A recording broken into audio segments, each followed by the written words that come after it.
right now, a very good morning to you. You're welcome to our program on television this morning on ITV, Wednesday's edition, and of course the 20th day of the month of May 2026. My name is Evan Sunokugi, always not alone on this show. I have my co-anchors, and Oluwakbo is right here in Benin with me, and of course Wilson Marshall. Now, one person will not let us hear a word today. You know, a lot of persons have denied their club, all Chelsea fans, automatically they are now Arsenal fans and all that. Wilson, I know you used to be a Chelsea fan, so I know all this sudden love for Arsenal. I love good football. I really love good football. I love a thing that's just been resilient despite disappointment for about 22 years. They're able to prove to the world and to the league that they can do it. And of course, Arteta is a wonderful coach. Yes, I have this soft spot for Chelsea, but you know Chelsea's, upheaval, up and down, tough, but Arsenal, you need to give it to them. I don't know where Arsenal has been for the past 22 years. I mean, it took them a whole 22 years. A 22 years old lady is almost a mother. So I think we have to be careful with the way we praise Arsenal. Well, I give it to them, but I don't think you should say that. We shouldn't be careful. In fact, moving forward, I am now officially an Arsenal fan. So really? I'm officially one. But it's actually interesting to see how last week, Wednesday, we were here talking about football. Yeah. And today, again, we're also here talking about the same football. And I said I'm going to sing North London forever. This is a betrayal to your club. But then again, I saw online when someone was actually saying that for ladies, one of the best partners that you can actually date or get married to is an Arsenal fan. Wow. I will always be loyal to you. Imagine supporting a club for over 22 years without winning, and now finally you have won. I mean, the street of social media is painted red at this point. I feel like everybody online is supporting Arsenal, from Davido to almost all of the actors and actresses I follow online. It's really beautiful. I even know someone who had to change his DP to the Champions League Arsenal picture last night. It was as if I knew that is why I had to put on this red card this morning. Even if I'm not a fan of Arsenal, but I just have to tell them congratulations. Absolutely. That's all what football brings. The joy and all that. How we can just convert this joy that we have in football into development as Nigerians. I mean, we talk about these foreign clubs all the time, and when our club wins, we are so happy and all that. So what happens to our own, our own football? Wilson Marshall. When we take a look at our own football, our own football is still evolving. Yeah. Yes, you get to see the likes of Wiki Torres, get to see the likes of Ayimba, you get to see that Bender Insurance, Califat, lots and lots of them, Shooting Stars, Remo. We are still evolving, and eventually we'll get there. But now let me make some analogy. If you get to look at our table, Ayimba, two-time champion, CAF champions, and about relegation, just like Tottenham and of course West Ham.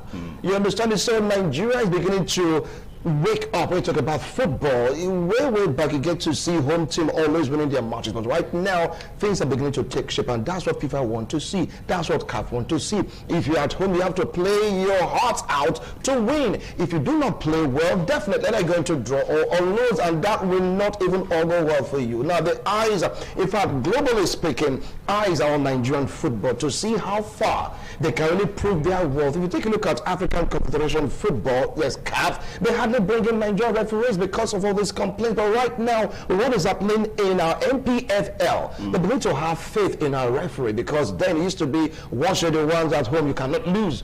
But right now, anything can happen. That means we're evolving. Looking forward to Ayimba escaping that relegation trap.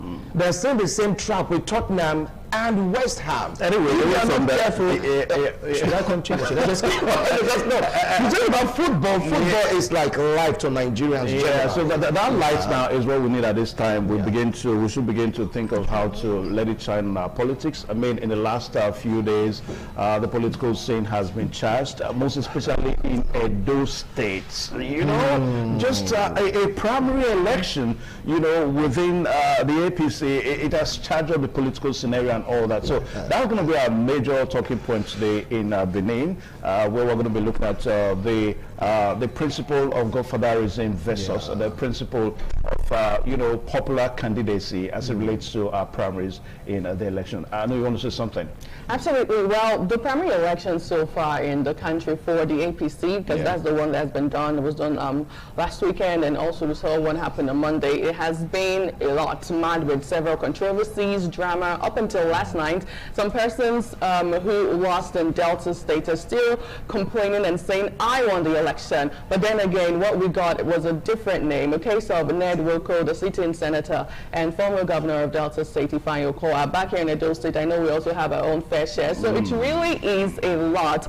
But despite it all, in as much as we're seeing what is playing out right now within the political space in the APC, even though there are those who warned that implosion would definitely pan out, with a lot of persons who were trooping in into the APC, and now we're seeing that happen.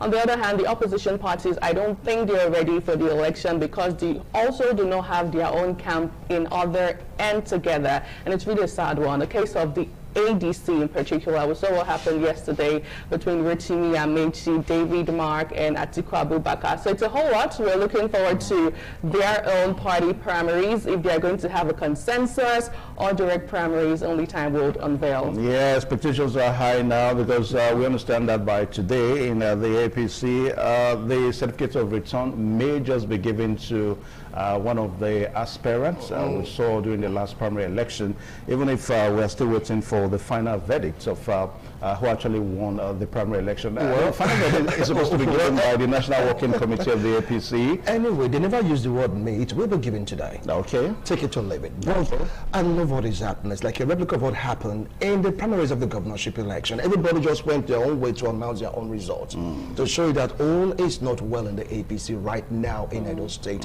Like what Anu said, others are beginning to borrow a leaf from what happened in Edo State.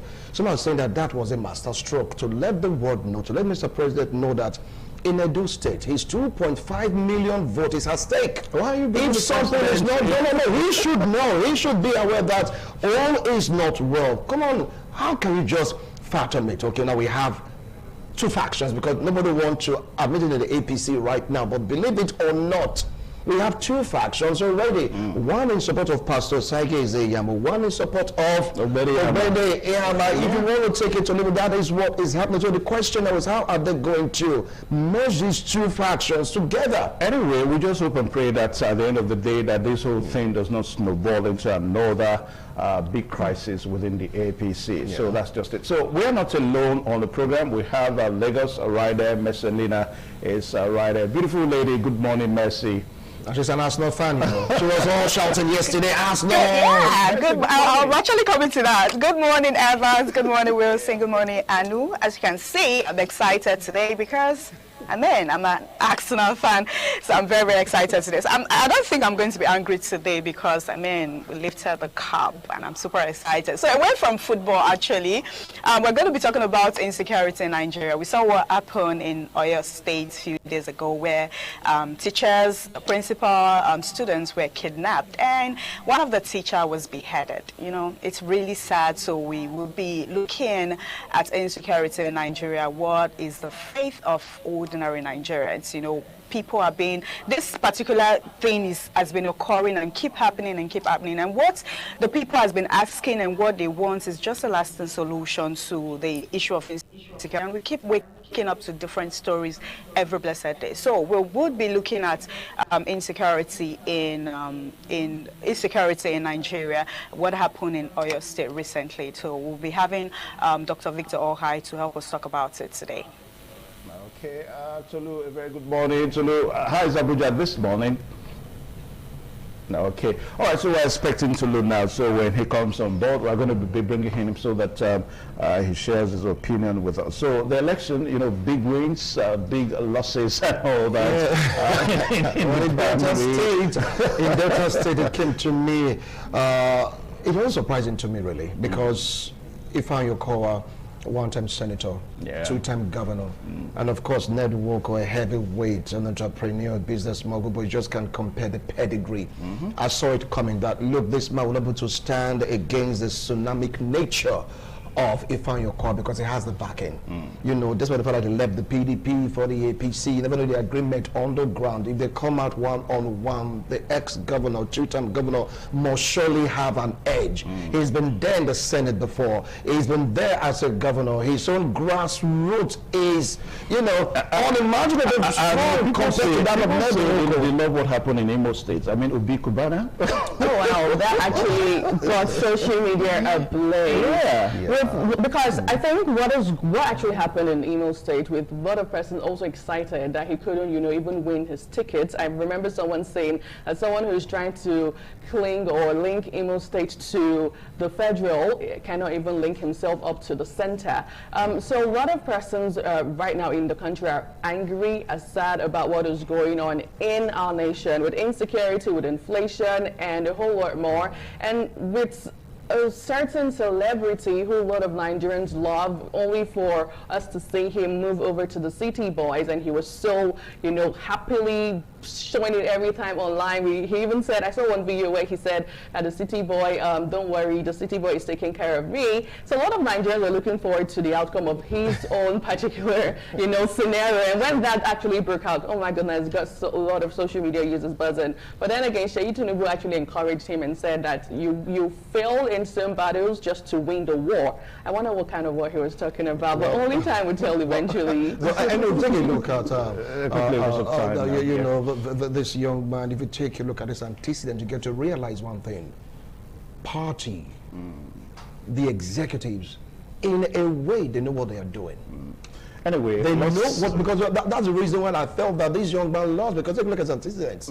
His history, his pedigree. All right, Wilson, thank you so much. So let's make preparation for Inwalata Nusaka. Okay, we have Tulu. Tulu is right there. Tulu, very good morning. Tulu. What the? Tulu, are you another man this morning? Oh my God. So you guys are not catching up to the phone. I just won the title. Don't forget that in January they were in Dubai. So it's still part of the fallout of Arsenal winning the title against Holland. We can't take anything away from that. So I'm sure I'm taking you guys at the back. So really interesting right there talking about it. And I'm listening to Wilson talking about what's happening in the Nigeria Professional Football League. And I tell you, the tsunami is also happening in the Nigeria Premier League because of the fact that more privately owned clubs are coming to the Nigeria Premier League. As of the last count, we have 4 privately owned clubs gaining promotion to the NPFL. And that's a wonderful, it's a right step in the right direction, because we are looking at the situation where it will get to the point we have more privately owned clubs coming on board. And then investment can come in. Arsenal winning the title did just happen on just a trip of the finger. It's because there's much investment in how they run their things. Clubs are run like public limited liability company, where we have shareholders. And I think that's what we also want in the Nigerian Premier League. We will definitely get there. We may not be there right now, but in due course, we'll definitely get there. And I think with what is happening right now in the Nigerian Premier League, things will definitely get better. And we also in political space, things can also improve right there. And we talked about what really happened in APC. APC has always put themselves in a position where they say party supremacy is ahead of any other personal interest right there. And we've seen the fact that there's a way APC try to do their own things, maybe to ensure that people who have been loyal to the party always be able to have a say in the scheme of things. When you look at some of the members right there who have a personal say, and really, when I look at what really went down in those states, I realized that the APC structure has always been about party supremacy. But and in the way it all went down across the country seems to have, it's looking at as if we are already having an election, not knowing that it's just primaries right there. But we are waiting for the other parties to see how things will pan out right there. While in Abuja, we'll definitely be talking about the parties, result of the elections, especially related to Senate, where some big guns are falling by the wayside, the likes of Benga Daniel, Nedi Woko, and the rest. What does it say about the 2027 election? These are some of the things we'll definitely be looking at from the Abuja Network Studio. Big, election next year, no doubt about that. And of course, I don't want to say the APC, but most of the parties are bringing a big might, into next year's election. Anyway, let's take a short pause now so that we'll bring the corporate trader into the program this morning. Inwagata Nusahai. A very good morning to you.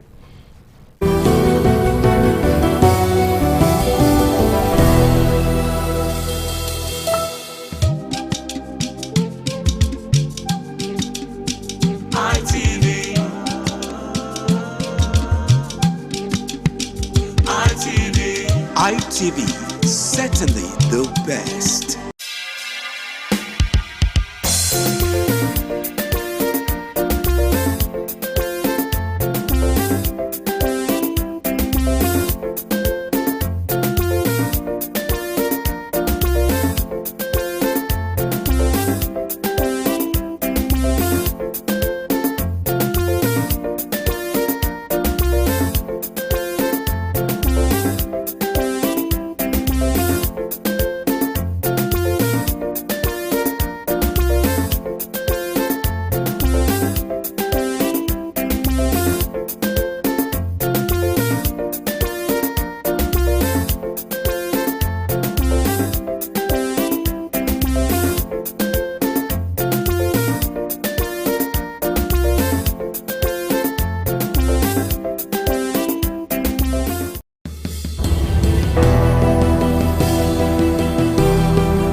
ITV, certainly the best.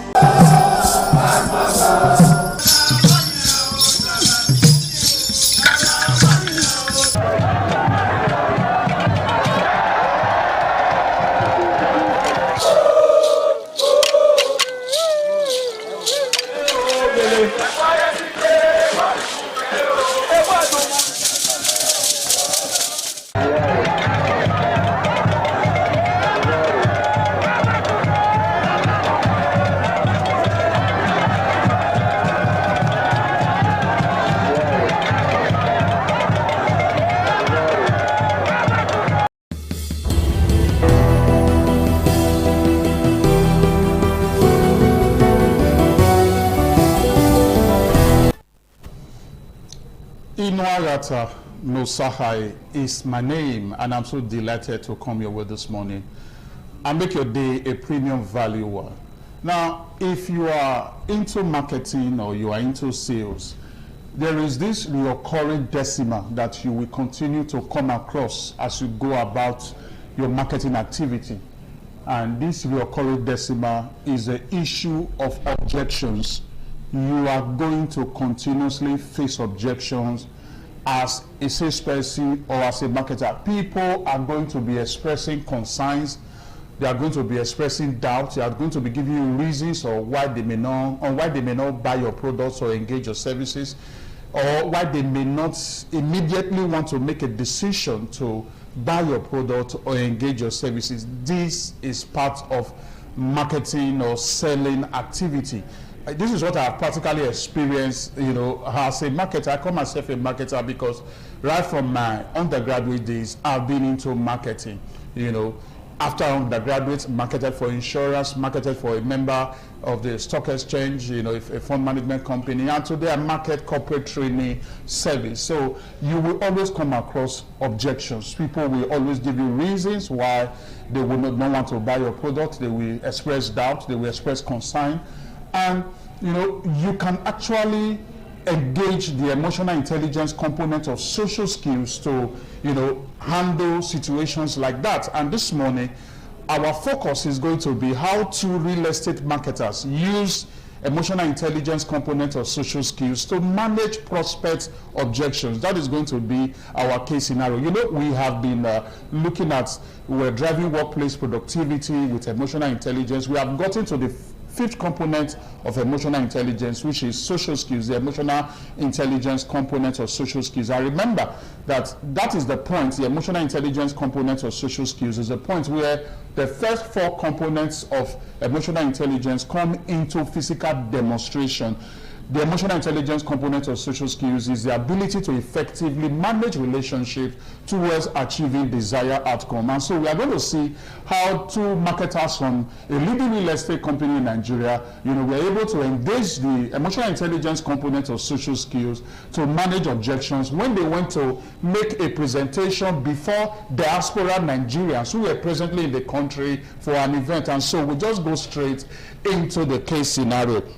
How two real estate marketers use the emotional intelligence component of social skills to manage prospect objections. I go into the case scenario. A leading Nigeria real estate company was invited to make a presentation at a conference attended by over 50 Nigerians in the diaspora who were temporarily in Nigeria. The company's business model involved acquiring large portions of land, conducting proper layouts and documentation, and subdividing the lands into plots for buyers. Two senior marketers, Mr. Daniel Okoro and Mrs. Esther Adebayo, represented the company.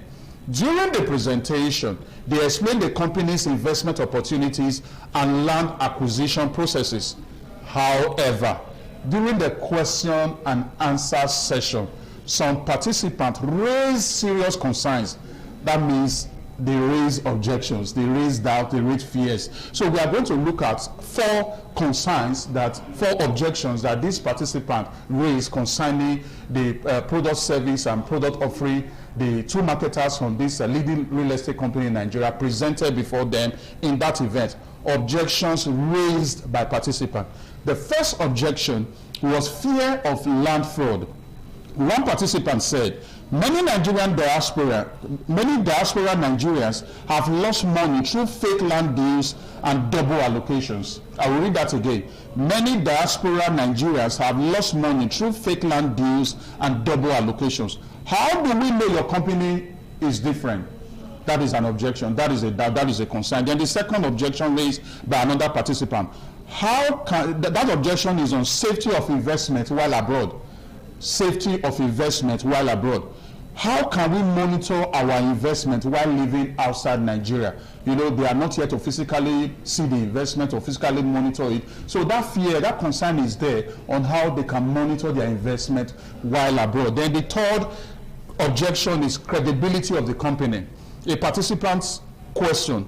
Some real estate companies disappear after collecting money. What assurance do we have about your company's credibility?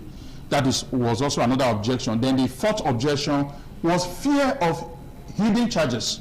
Fear of hidden charges. Another attendee asked, would there be additional hidden charges after payment for the land?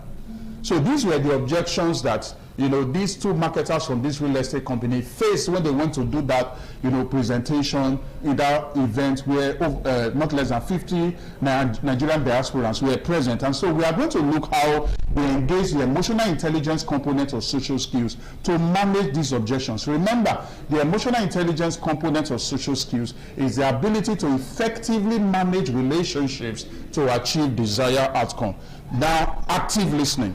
The marketers allowed participants to express their concerns fully without interruption. This made the audience feel respected and heard. Now, what's the emotional intelligence insight here? People respond better when their emotions and experiences are acknowledged. This is very, very important. You know, don't try to shut down what they are trying to say, or the emotions they are expressing, or the fear they have. Acknowledge it, and then, you know, you do something about that. Then number two is empathy, which is, you know, a component of emotional intelligence. Remember, social skills bring all the other components of emotional intelligence into physical demonstration. Mrs. Esther responded calmly, your concerns are understandable because many people have had painful experiences with fraudulent land transactions. Now, that statement by Mrs. Esther expressing that empathy, showing that concern, and validating their fears, reduce tension in the room. Emotional intelligence insight from that approach. Empathy helps reduce resistance and builds emotional connection. Very important. Then the third way that social skills was applied in this case scenario regarding the objection that was raised by the participants in this meeting, the third one is transparency. The marketers presented legal documents and land titles, pictures and videos of existing estate, testimonials from previous diaspora clients, clear explanation of all payment charges. They also encourage participants to verify the documents independently. And the emotional intelligence insight from here is that transparency builds trust and credibility. And that is very key in being able to manage objections as a salesperson, as a marketer. Then number 4, emotional control and relationship management. When one participant became emotional while narrating a bad past experience, Mr. Daniel responded respectfully without becoming defensive. He acknowledged the pain and explained the company's commitment to professionalism. What's the emotional intelligence insight here? Socially intelligent marketers know how to manage tense conversations calmly. This is very important. Then the fifth one is social proof. An existing client at the conference briefly shared his positive experience with the company. This increased the confidence of the audience. And the emotional intelligence insight from here is that people trust relatable human experiences more than advertisement. So as a salesperson, as a marketer, you should be able to bring positive, relatable human experiences in presenting your product offering, in presenting your service offering. This is very key. Then what is now the outcome of this whole scenario? By the end of the session, participants became more relaxed and engaged. Several attendees requested follow-up meetings. The marketer successfully converted objections into trust-building opportunities, and that should be your focus as a salesperson or as a marketer, to be able to convert objections into trust-building opportunities. This is just so important. As I conclude, 2 key marketing lessons for other marketers in other industries. This case scenario is focused on the real estate sector in Nigeria, where 2 marketers from a real estate company went to do their product and service offering presentation before an audience of Nigerian diasporans, 50 of them, when they were in an event in Nigeria. 2 marketing lessons for other industry practitioners. 1, objections are often emotional. Very important. Objections are often emotional. When people are expressing fears and concerns, they are normally very emotional. They are speaking from a serious emotional standpoint. Most customer objections come from fear, uncertainty, or past disappointment. Great marketers address both emotions and facts. Then 2, trust is more powerful than pressure. Very key. Customers respond better to transparency, patience, and education than aggressive selling. We have this disposition as salespeople, as marketers, to go for aggressive selling. You just want to hit the bullseye. You want to go spot on, get the client to sign in. But sometimes it is very important for you to understand that transparency, patience, education is far more helpful than aggressive selling. Trust remains one of the strongest tools in marketing. I seriously believe that profound value has been added to your day. Remember, the emotional intelligence component of social skills is effectively managing relationship towards achieving desired outcome. It is that point in emotional intelligence, that component, where the first 4 components of emotional intelligence, which is self-awareness, self-regulation, empathy, motivation, come into physical demonstration. And that is what we have seen on this case scenario, where 2 marketers from a real estate company presented their product offering to an audience of Nigerian diasporans, and then they were able to manage the objections that were raised in that meeting. I believe you have learned a lot. I know you want to send questions and inquiries across. Do that on my email, inuagata@gmail.com, INUAGHATA. inuagata@gmail.com, and then I forward the right answers across to you, and we are able to take things to the next level. I'll be seeing you next week Wednesday. When I return, I will still be the amiable Inuagata no Sahai. God bless you.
thanks for rejoining on TMI this beautiful morning. We would be reviewing the papers. I am Marcelina Unko. And of course, our guest that would help us review the papers this morning is Dr. Victor Ohai. He's a UN Humanitarian Ambassador. Hello, Doctor. Good morning. Good morning. Thank you for having me. Yeah, thank you so much for coming. All right, our first paper this morning would be the Daily Independence newspaper.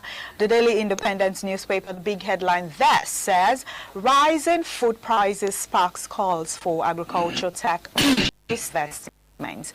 You get that on the Daily Independence papers this morning. And that says 175 ISIS fighters, commanders killed in Nigeria, U.S. operation, DHQ, says terrorists have no operational base in Southwest. You get that also on the papers this morning. Another headline there says, Gowon's life rebukes divisive narrative stereotypes in Nigeria, Tinubu. That is another one. The headline there says, Nigeria bleeding under government of post-tragedy press statements at Siku. You get that on page 7 on the papers. Still on the papers on page 29 says, EFCC arrest fleeing convicted ex-Power Minister Mamam. You get that on page 29 on the Daily Independent newspaper.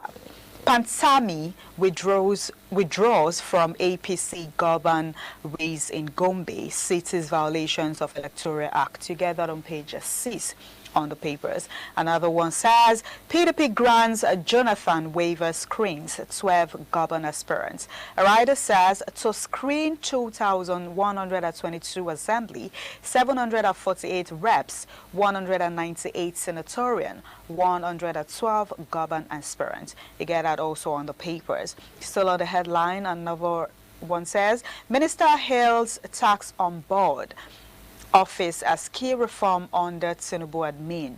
You get that on page 6 also on the paper. They told Tinubu I plan to kill him, Shatima. You get that on page 7 on the papers. Dr. Victor, let's talk about the rising food prices as sparked calls for agricultural tech logistics investments. Well, the call is okay, but I think that the number one thing is to take care of security. Okay. Yes, because outside security, no agtech, no agricultural technology or logistics. What are you bringing out if there's nothing to produce? So the first thing that should be taken care of is security. I agree we need agtech. Agtech will help scale, agricultural production, and logistics is to ensure that no matter how or where it's produced, it will get to the market in good time because of issues of spoilages and all that. But nevertheless, we have to look at everything holistically. So those calls are valid, but I think the most important one is the issue of security. The issue of insecurity is most important. Let's talk about the PDP grant Jonathan with screens 12 governor aspirants. Well, almost everyone that is capable of giving PDP,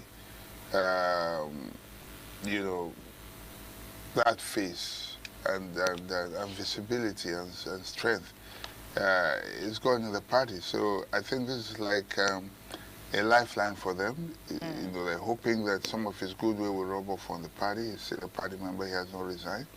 Still eligible from what we know now. So I think under the circumstance, for them, is their best bet, because if not, who else? I mean, the party is practically decimated. Who else can you put that can garner votes?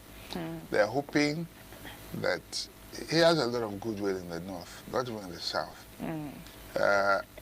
Mark what I'm saying. If the north back him up as opposed to Atiku, there will be a runoff, and it will be a straight fight between Jonathan and Tinubu. It may not even be Peter Obi, because Kwankwaso's numbers are imaginary. He doesn't have the support that, I mean, you saw it from the last election. How many votes did he get? And that was the party he formed.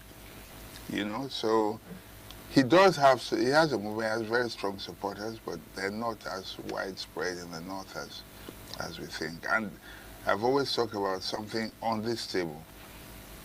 Yeah, I think I mentioned it here before, the issue of the fight between the Fulanis and the Hausas. Yes, you mentioned. Kwankwaso is Fulani, Atiku is Fulani. Whoever has Fulani on his ticket may not get Hausa votes. Okay? And the Fulanis are a minority. I don't know. We'll have to wait and see. Their sheikh, Buhari, is gone. Erufai, who is like a deputy sheikh, is under incarceration right now. So I don't know who will be able to mobilize on their behalf. Interesting. All right, moving on. We're still on the papers review. Let's take a look at the Nation newspaper. The big headline on the Nation newspaper says, Atiku, I didn't buy form to be Amechi, pardon. I didn't buy form to be Atiku's running mate. You get that on the papers. A writer says, zoning very necessary. Obi faces Egu-led NDC screening panel. You also get that on the papers this morning. Another headline there says, tax leakage rocks state government agency. You get that on page 7. Another one says, teachers adopt Oyebanji. You get that on page 28 on the Nation newspaper. Abdul Razak endorses Saraki as successor. You get that on page 4. On the paper, a writer says, choice jots aspirants. You also get that on the papers this morning. APC members Throg word to elect candidates for House of Assembly. You get that on the papers this morning. I never wanted to be head of state, says Go On. You also get that on the papers. Dr. Victor, let's talk about Amechi, where he says, I didn't buy form to be Atiku's running mate. Well, his argument is predicated on the fact that it is turn of the South, and that he should rightfully get it. And you know, the thing about politicians is that they are the most incurable optimists you will find anywhere in the world. You know, no politician gets into a race thinking that he is not the most popular person, and you know, and that they have everything it takes to win. So their true characters are coming out. Maybe they had assumed, and again, you cannot be too sure, because being a politician, the wily one, you know, himself, I think he understands that there is no guarantee that he will be made even a vice presidential candidate to Atiku. And so this could also be a negotiation strategy. At the end of the day, they may have to plead with him and then say, look, you know, so he may be doing that also to secure that VP ticket. So now that it's bought, if they say, okay, drop it, they say, okay, pay me back what I have spent, and the condition is that I'll be the VP candidate. But you never know. We'll see. All right. Let's take a look at the Guardian newspaper. The Guardian newspaper says, Oyo attack, abduction heighten regional security agitations. You got that on page 6 on the papers. EFCC arrests convicted ex-power minister after 75-year jail sentence. You get that on page 4 on the papers this morning. Another headline there says 2027 PDP awards Jonathan automatic presidential ticket. You get that on page 3 on the papers. Another one says federal government worries over 15 million out of school children.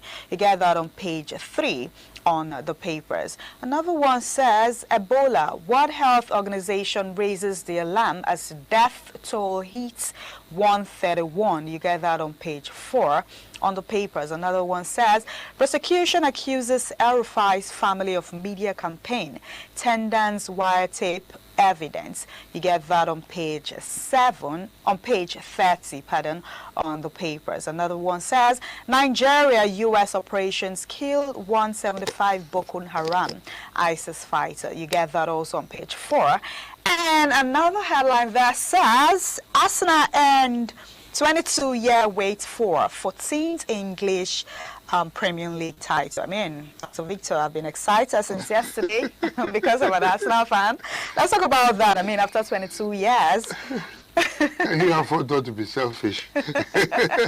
Well, they play beautiful football, no doubt, and they're a very strong team in the Premiership. So, and Teta and his boys have worked very hard, so they deserve it. It's, I mean, It's a breath of fresh air. Man City and Guardiola have dominated for too long. I tell you. You know, and so I think it's okay. It's fair enough. So congratulations. Thank you. Don't mention. All right, let's quickly look at the big headline there that says Oyo attack at adoptions heighten regional security agitation. I mean, that is our main conversation for today, but let's just talk briefly on that. It's unfortunate, I have to say this, but you know what hits one what affects one should rightfully affect the other. For too long, we've been comfortable in the South here saying, is there a problem up north? You know, it looks like this is what it might take to get the federal government to get, particularly the Southwest, to force the federal government to take a second look at the issue of security. Now you get a lot of defense, either because of, for whatever reason, they keep telling you security is okay, there's nothing wrong. There's nothing wrong because it's not affecting you. And it's unfortunate that it has to be this this school, this teacher, and these people. And I hear there's a 2-year-old child, kid among them, which is rather sad and unfortunate. And I pray and hope that there are no more casualties and that they are released as quickly as possible. All right, we'll talk more on that later. This is all we would be able to take on the papers review this morning. We're out of time. Thank you all our viewers for joining our Lagos Network studio this beautiful morning on CMI for the papers review. Thank you, Dr. Victor Ohai, for your time. Thank you very much. All right, just stay as we hand over to our Benin Network studio for the continuation on CMI.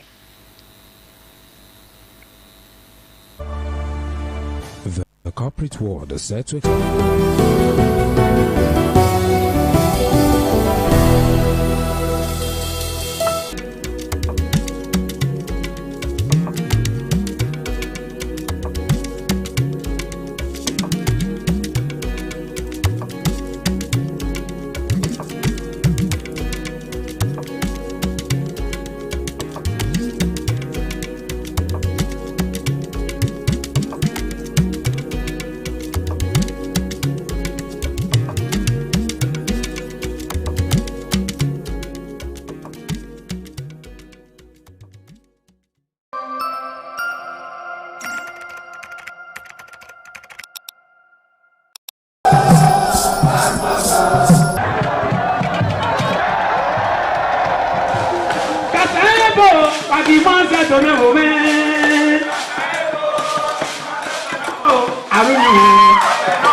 you so much. So good to know that you are prepared for this segment of the program this morning on ITV. Yes, in the next couple of minutes, we're going to be looking at the party primaries that we've seen in the last couple of days, talking about next year's election, 2027 general elections. Where here in Edo State, the atmosphere is charged already, there's no doubt about that, and expectations are high. But we need to let you know that after this process, all the political parties now will be ready for next year's election. Well, we're going to be looking at the principle of godfatherism, and of course the popularity of candidacy, or the candidates' popularity as it relates to the election. And we've seen the party primaries as done by the All Progressives Congress, and of course some of the political parties. Now we understand that some of the political parties are going to be having consensus candidate. Now, the information we are following as it relates to the APC's primary election is that the All Progressives Congress held a senatorial and House of Representatives primaries across Nigeria between 18th and 19th of May 2026, of course ahead of next year's election. And it was a mix of upsets, consensus wins, and disqualifications. And we understand that a total of 2,191 disqualifications so far. Senate primaries, we have big wins and of course big losses, big losers there. The winners getting return tickets. Some of the winners that got their return tickets is take for example the Senate President Godswill Akpabio, the Deputy Senate President, that's Jubril Barao, then of course Alji Uzo Kalu, Adam Soshomole, also got his ticket back. Then Ali Udome got his ticket back. Then Okpeyemi Bamdele, all these are the persons that got their tickets back. Then in Imo State, we understand that Governor Hope Uzodinma defeated former Governor Richard Okorocha by 230,464 votes to 1,098 votes. Then in Delta State, Senator Ede Dafionone beat former Deputy Senate President Ovieomo Agige by 116,252 votes to 3,643 votes. Then in Delta North, former Governor Ifeanyi Okowa defeated incumbent Senator Ned Nwoko by 113,039 votes to 2,612 votes, and some stakeholders have since rejected this result and claim Nwoko won. That is the reaction that we seem to get all states that we have some persons getting defeated there, just like in Edo State here. So to look at the issue of godfatherism and the popularity of candidates of this morning, we are so privileged to have two gentlemen here.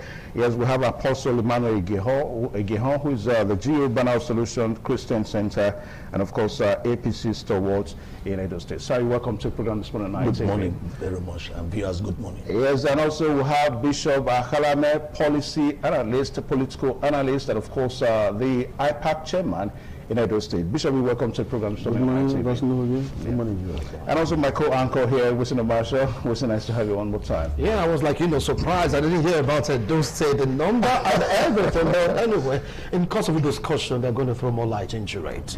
Yeah. All right, so let's start from the general scenario, that have greeted the primary so far, at the risk of not trying to just focus it on APC. How do we react to some of the primaries that we've seen so far? Apostle Egehon. Yes, the primaries so far, by the grace of God, in Edo State here in Benin City, it was peaceful.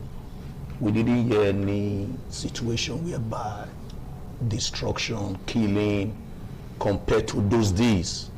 When they are doing primary like this, you see fighting, you see a lot of things happening. But in Edo State, it was a peaceful event. The party did what they're supposed to do, want everybody to go on the play, to go to the field, to go and test their popularity, which every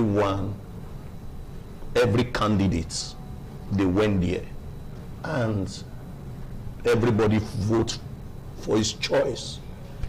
No imposement, no a situation whereby this is no consensus.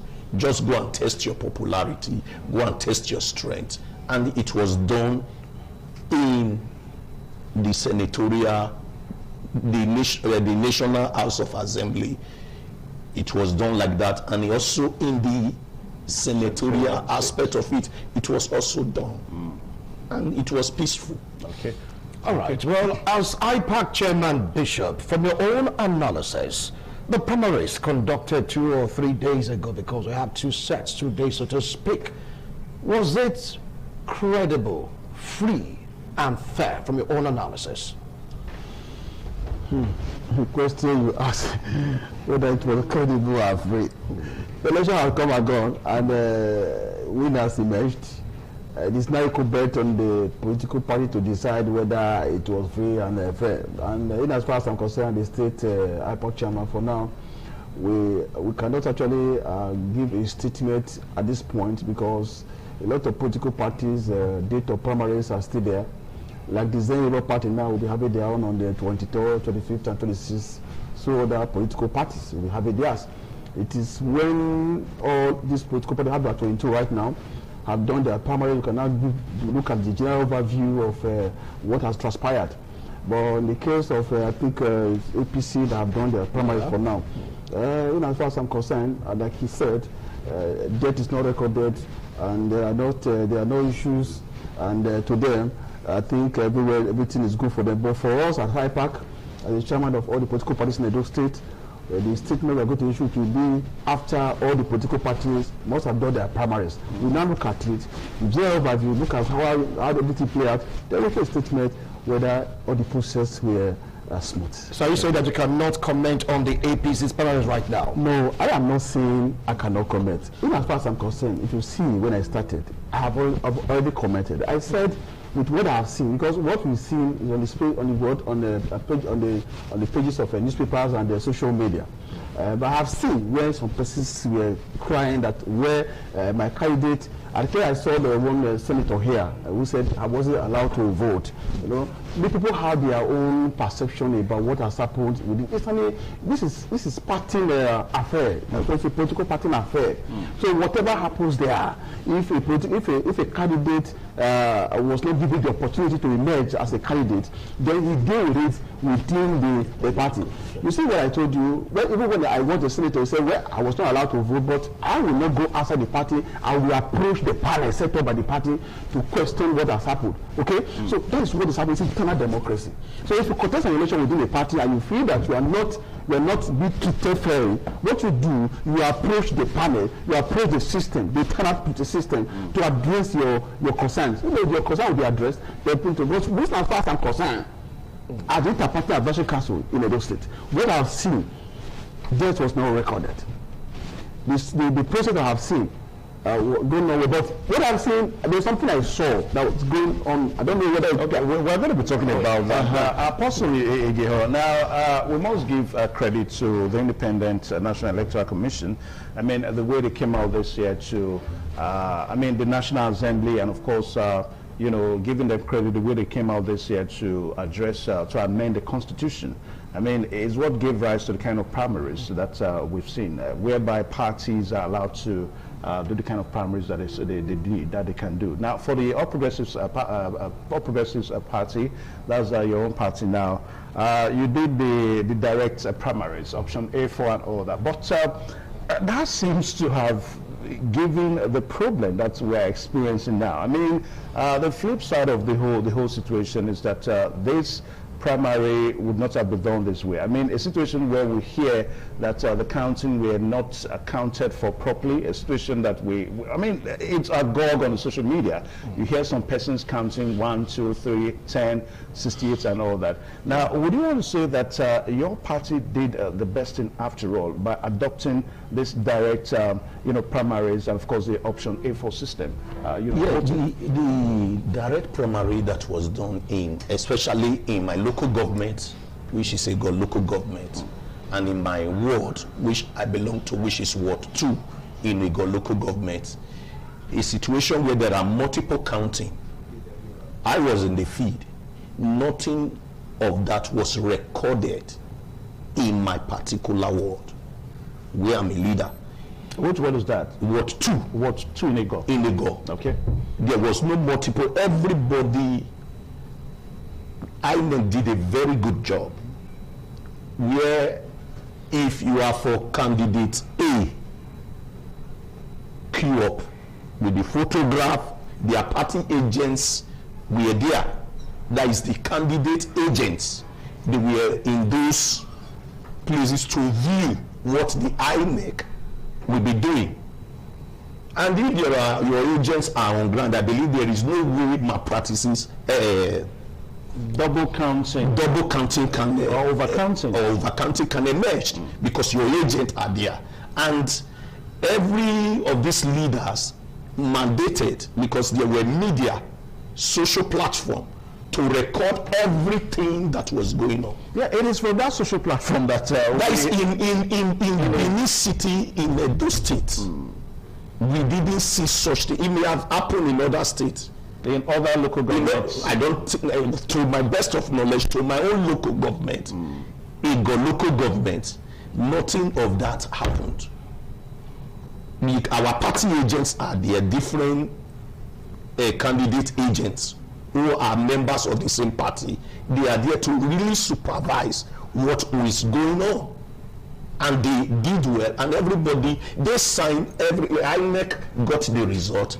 The different agents will sign that with the state of everything that happened, I am in accordance with what happened in the field. They will sign. Okay.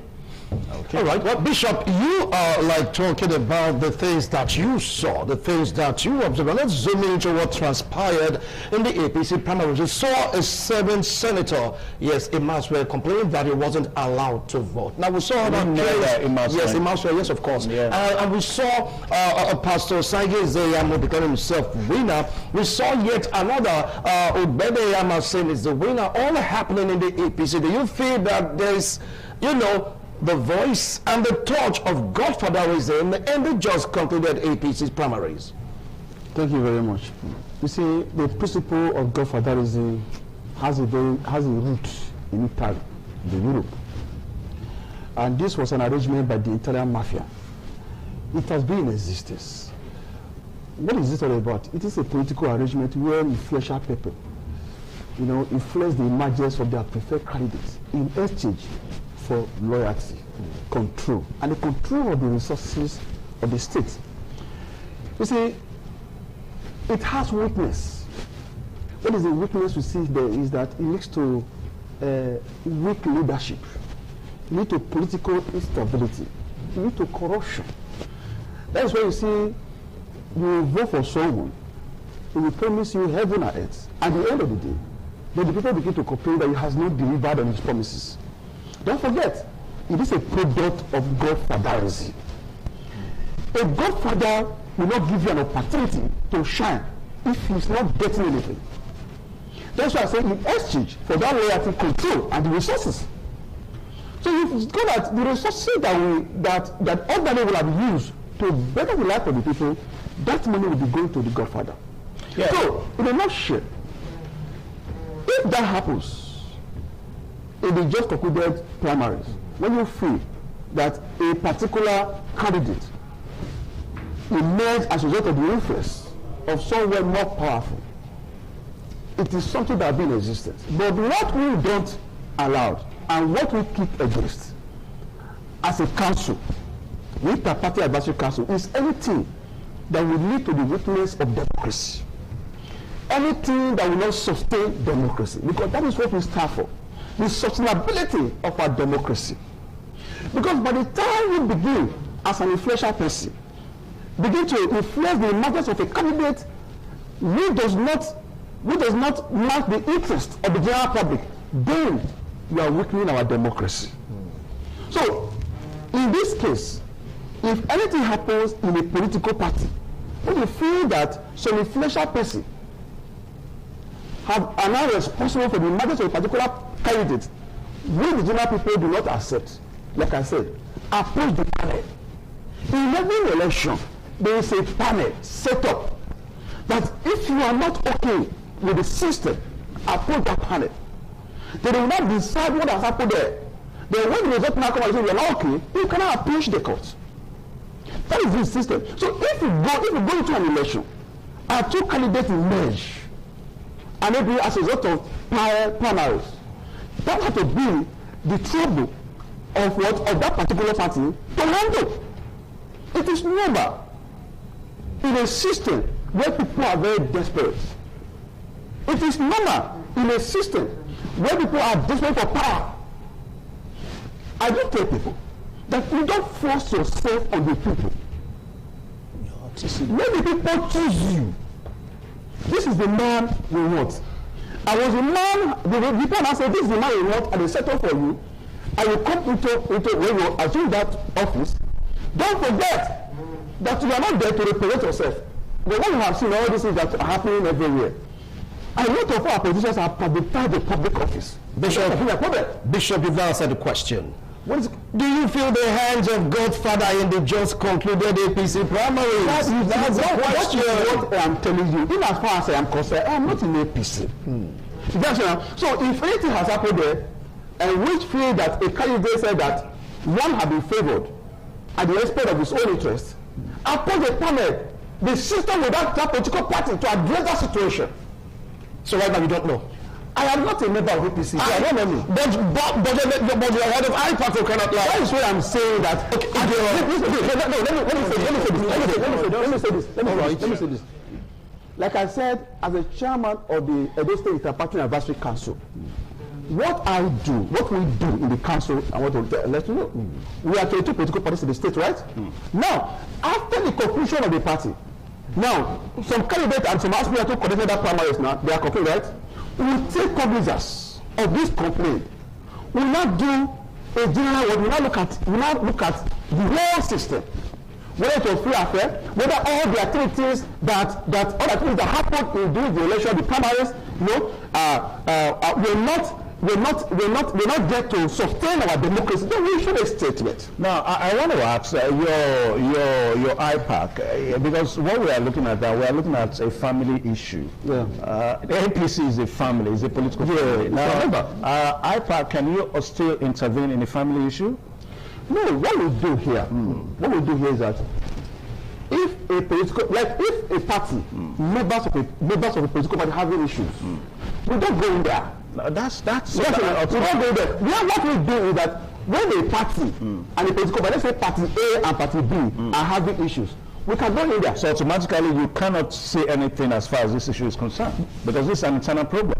No, that's what I told you. As I said, I don't know who said he got the favor of his godfather.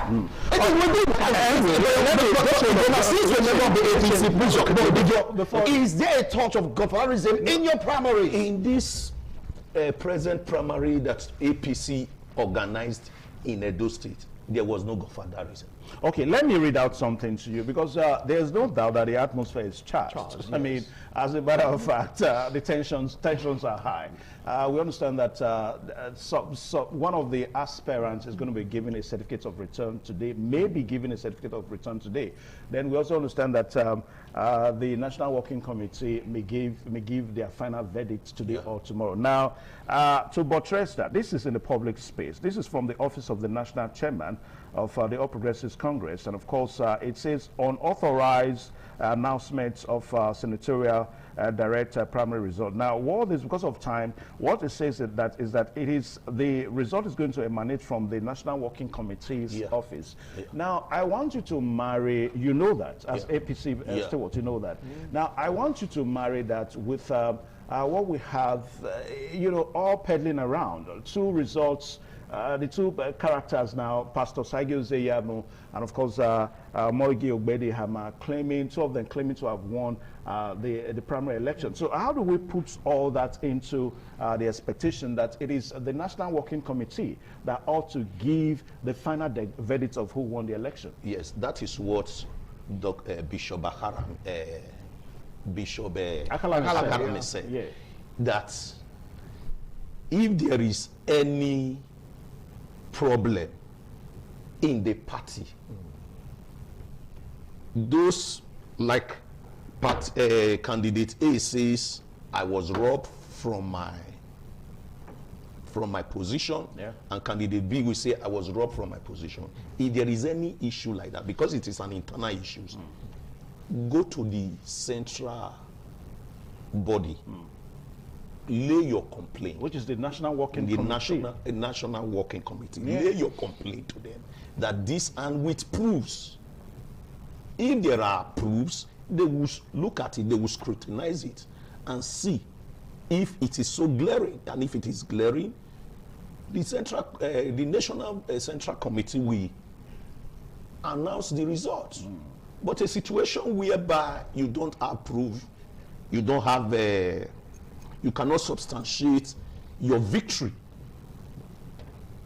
then you stay cool. Now, does it not bother you, this delay? I mean, today is 20th. 20th. We're talking of an election that has done more than 48 hours. Does it not bother you, the delay that we seem to be having with the announcement of the result? Does it not bother you?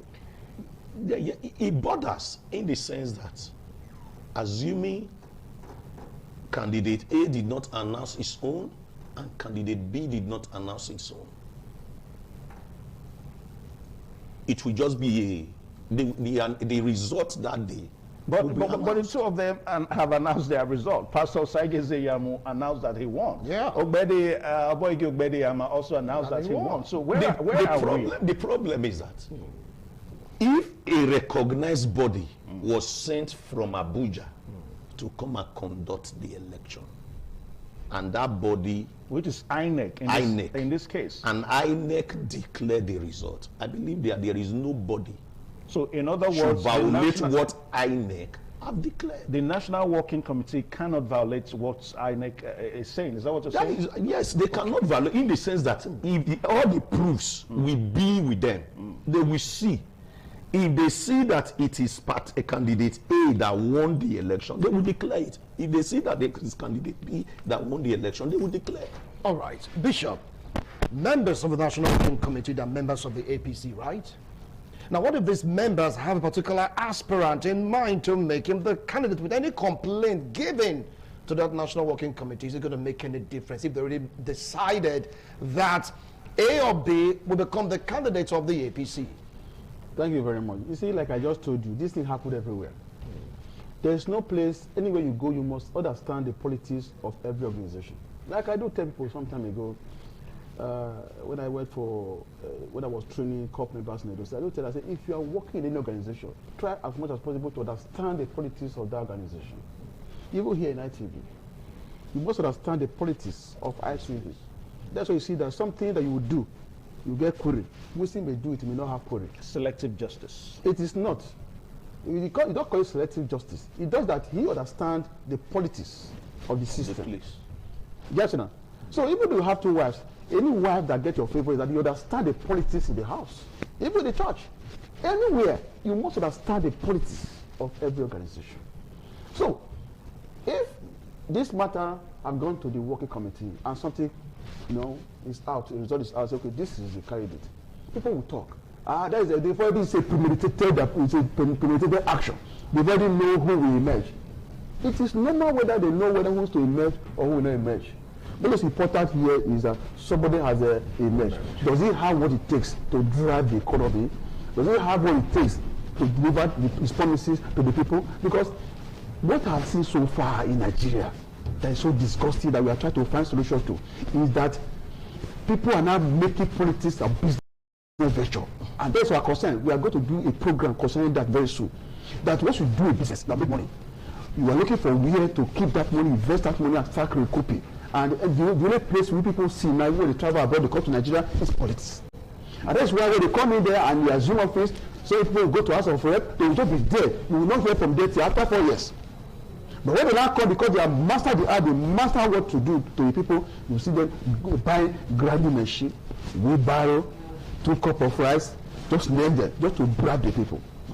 And I can tell you now, the way the system is now, that Nigerians are hungry, Nigerians are not happy. Where I can tell you that it is not going to be a business as usual. But if you don't have what it takes to deliver, to bring something to the table, the people will not vote for you. And even when you make that mistake, they make that mistake to vote for you. And they don't get that expectation is not met. After 4 years, forget it. Because the idea of coming to politics because you want to make money have to stop. There are some people could not build a house before. They couldn't build a house. It was when they assume office or become chairman or they become House of Rep, they become House of Assembly, you see they build a house. And some people could not even write good cars that I know. They could not, you see, they could not hustle as men to make money. A man cannot hustle, who cannot think out of the box, who cannot create things to make money. They are bringing him to come and hold office. So what do you think that person can do? So the ability to transform the life of people, how to vote, is a function of what? Creativity. What has he done before? What is happening in his life? He's just there. He couldn't even buy a car for himself. He's just there. He doesn't have a running business. Now he has come. He's not a member of House of Assembly. All of a sudden, the house he could not build, he has bought it. The land he could not buy, he has bought it. Okay. You see that? Now, so we want to let our viewers know that for us as a station, we do not have a preference for any of the two aspirants. Talking about Pastor Osaige Ezeyamu and, of course, Morigi Obede Ihama. These are the two major aspirants. We, in the APC, we don't have any preferred, person that we prefer. So it is for us here to discuss the issues so that you can be better informed and also educated about what is going on. Now, we are going to continue just a minute now. We'll continue with the results so far. Now, for Yobe State, we understand that Senate President Ahmad Lawal won.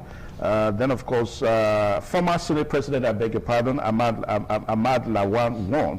Then in Kogi Central, former Governor Yaya Bello won with 72,339 votes. Then in Abia, Orji Uzokalu won landslide. It was a landslide victory for Uzokalu in Abia State. Then for Edo North, Adams Oshomole was returned unopposed with 24,284 votes. Then in Ekiti Central, North and South, all the three Ikuben senators won a return ticket. Then for Nasarawa North, we understand that Governor Abdullahi Sule pulled a total votes of 1,332 votes to Silas Garas, 0 votes in Morale Ward. Then also to like what we said before, we saw the notable losers, Ned Wonko, Ovioma Agige, Rochas Okorocha, then also that's just the way it is. Now, I'm going to direct my next question to Apostle Emmanuel Gihon. Now, APC is not the only party in next year's election, but little wonder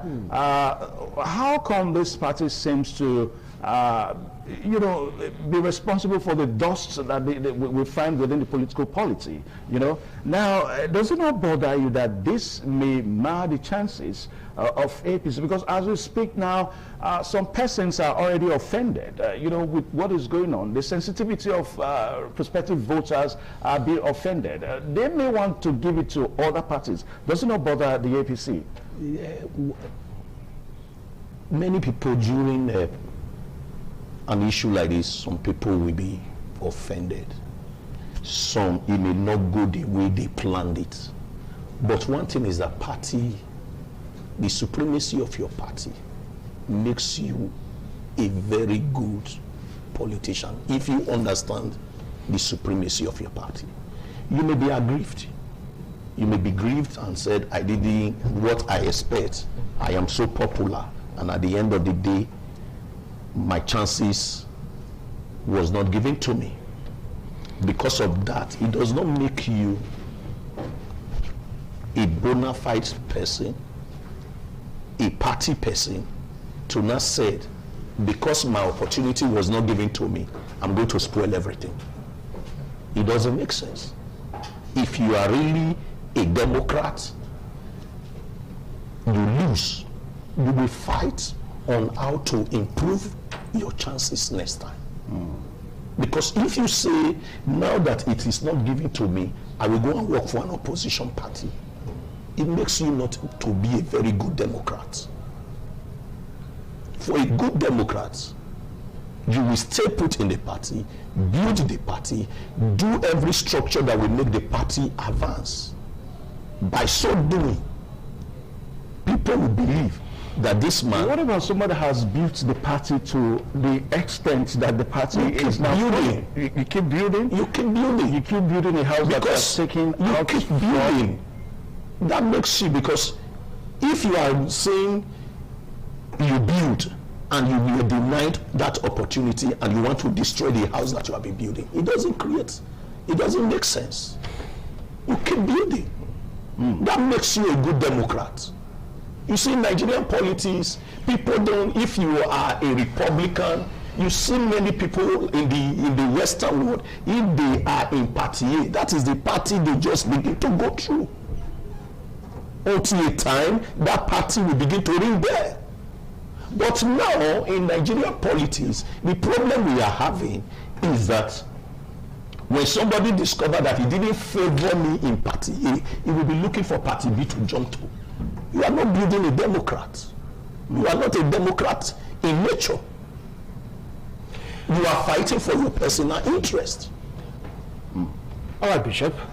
Bishop, it's like the toga of the chairman of IPAC is really weighing down on you in this discussion. Please answer my questions right now as Bishop Akalme, not as the chairman of IPAC. Now, before these primaries, the governor was so confident of saying that 2.5 million votes must be given to Mr. President. But after the primaries, do you feel that that 2.5 million votes will still stand? Brilliantly from what just happened in the primaries, if it's not well handled. As Bishop Akalme. Bruce. Yes. First of all, let's do a critical analysis. Yes. It is not, I know if I'm going to speak as Bishop Akalme, I'll also say the same thing. Because as IPAC, we do not say things to favor anybody. We just say it in the way it will not frustrate our democracy. Let's put it on the table. First of all, in Edo State, the registered voters we have in Edo State as at last governorship election was 2.6 million. Then when we had the meeting with the INEC, we made to understand that out of that 2.6 million, that only 2.2 collected their PVC. So that means over 300,000 were still with INEC. Yeah. So that means to tell you that the total number of registered voters in Edo State, apart from the continuous registration we are doing, that we are even doing campaign to encourage Edo people to vote, to register, it's not more than 2.2. So when the governor said, I'm going to give 2.5 million votes to the president, on his own, he had to work very hard. And I believe he's doing that. So every man, you don't tell a man, where is your strength? Where lie your strength? Every man knows a secret. Like this, someone will say something one day. He says it's only a foolish man that will tell the secrets of success to people. So that's why I tell you that when he promised the president 2.5 million votes, he knows where his strength lies. So that's why when people are castigating, please, you say you're going to give 2.5 million votes to the president. Where are you going to get it from? No, you don't say that. Because before the man will say something, first of all, you have to conceive it. When he conceives it, he will not think about the possibility of what he has conceived before saying it. He has measured it.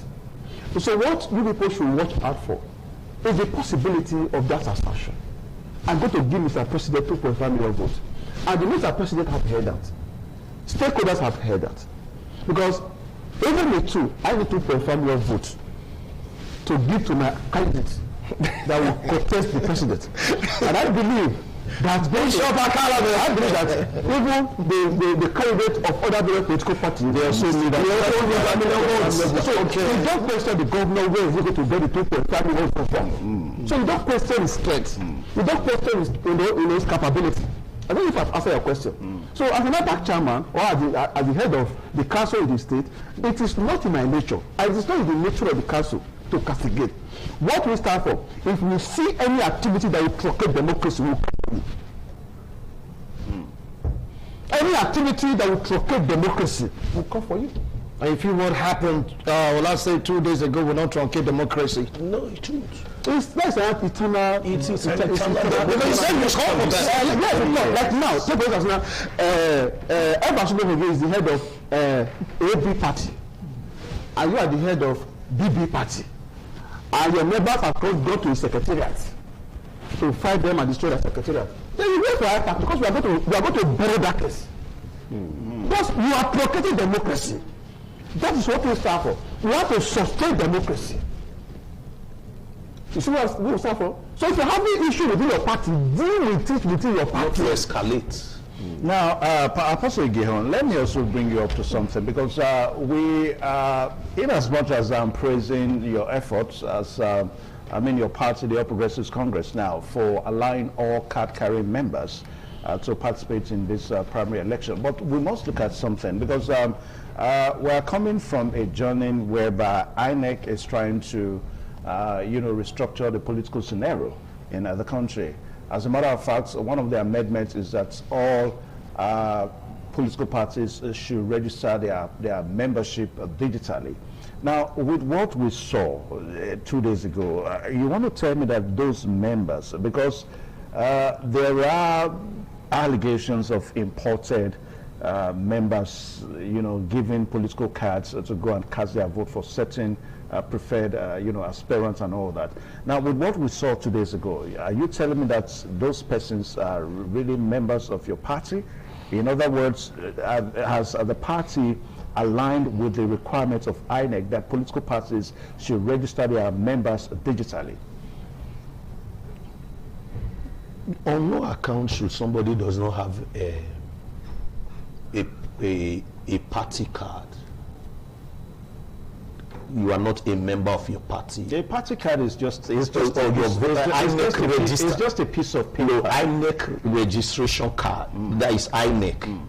That if you don't have your voter's card, there is no way you can go to go and perform your civil right. Did INEC officials that came to monitor the primary election, did they verify? Because like what we have during on election day, you take your voter's card to a polling unit, then the INEC official verify through the use of the gadget to actually say that you are actually the person. That's what INEC has said, that all registered political members should also be registered digitally. But with what we saw 2 days ago, we did not see a situation whereby INEC officials actually ascertained whether these card-carrying members of the APC are actually registered digitally, because we are trying to look at a situation whereby so that it will not be that some persons were given cards to go and vote for it is not possible, because if we are members of a political party, we know ourselves in that party. Really? Every member. That's why you know everyone in your party. That's why you function before it starts from the unit. Okay, within the unit. Within the unit, you must know every unit head in that place must know the number of people in its unit. We are not just going to local government now. Maybe, for example, that is why the thing starts from the grassroots. Wait. Let's bring this down. Now, I have been participating in elections since I became 18 years old. Now, where I vote in Ward 10, Ego. That's somewhere around St. Patrick's in Ego here. Good enough, I know most of the persons. It's every 4 years affair. I know most of the people that come around every 4 years. But I do not know their political party membership. I only know that, okay, we vote, all of us come out to vote.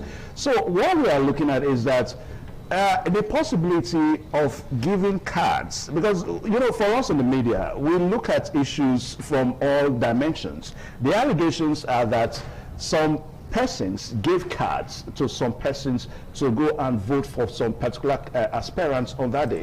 So we are looking at it from the backdrop that the expectation that INEC has said is that all members should be registered digitally, but we did not see whether those card-carrying members were actually ascertained whether they were registered. All members that came out to go and vote were registered digitally.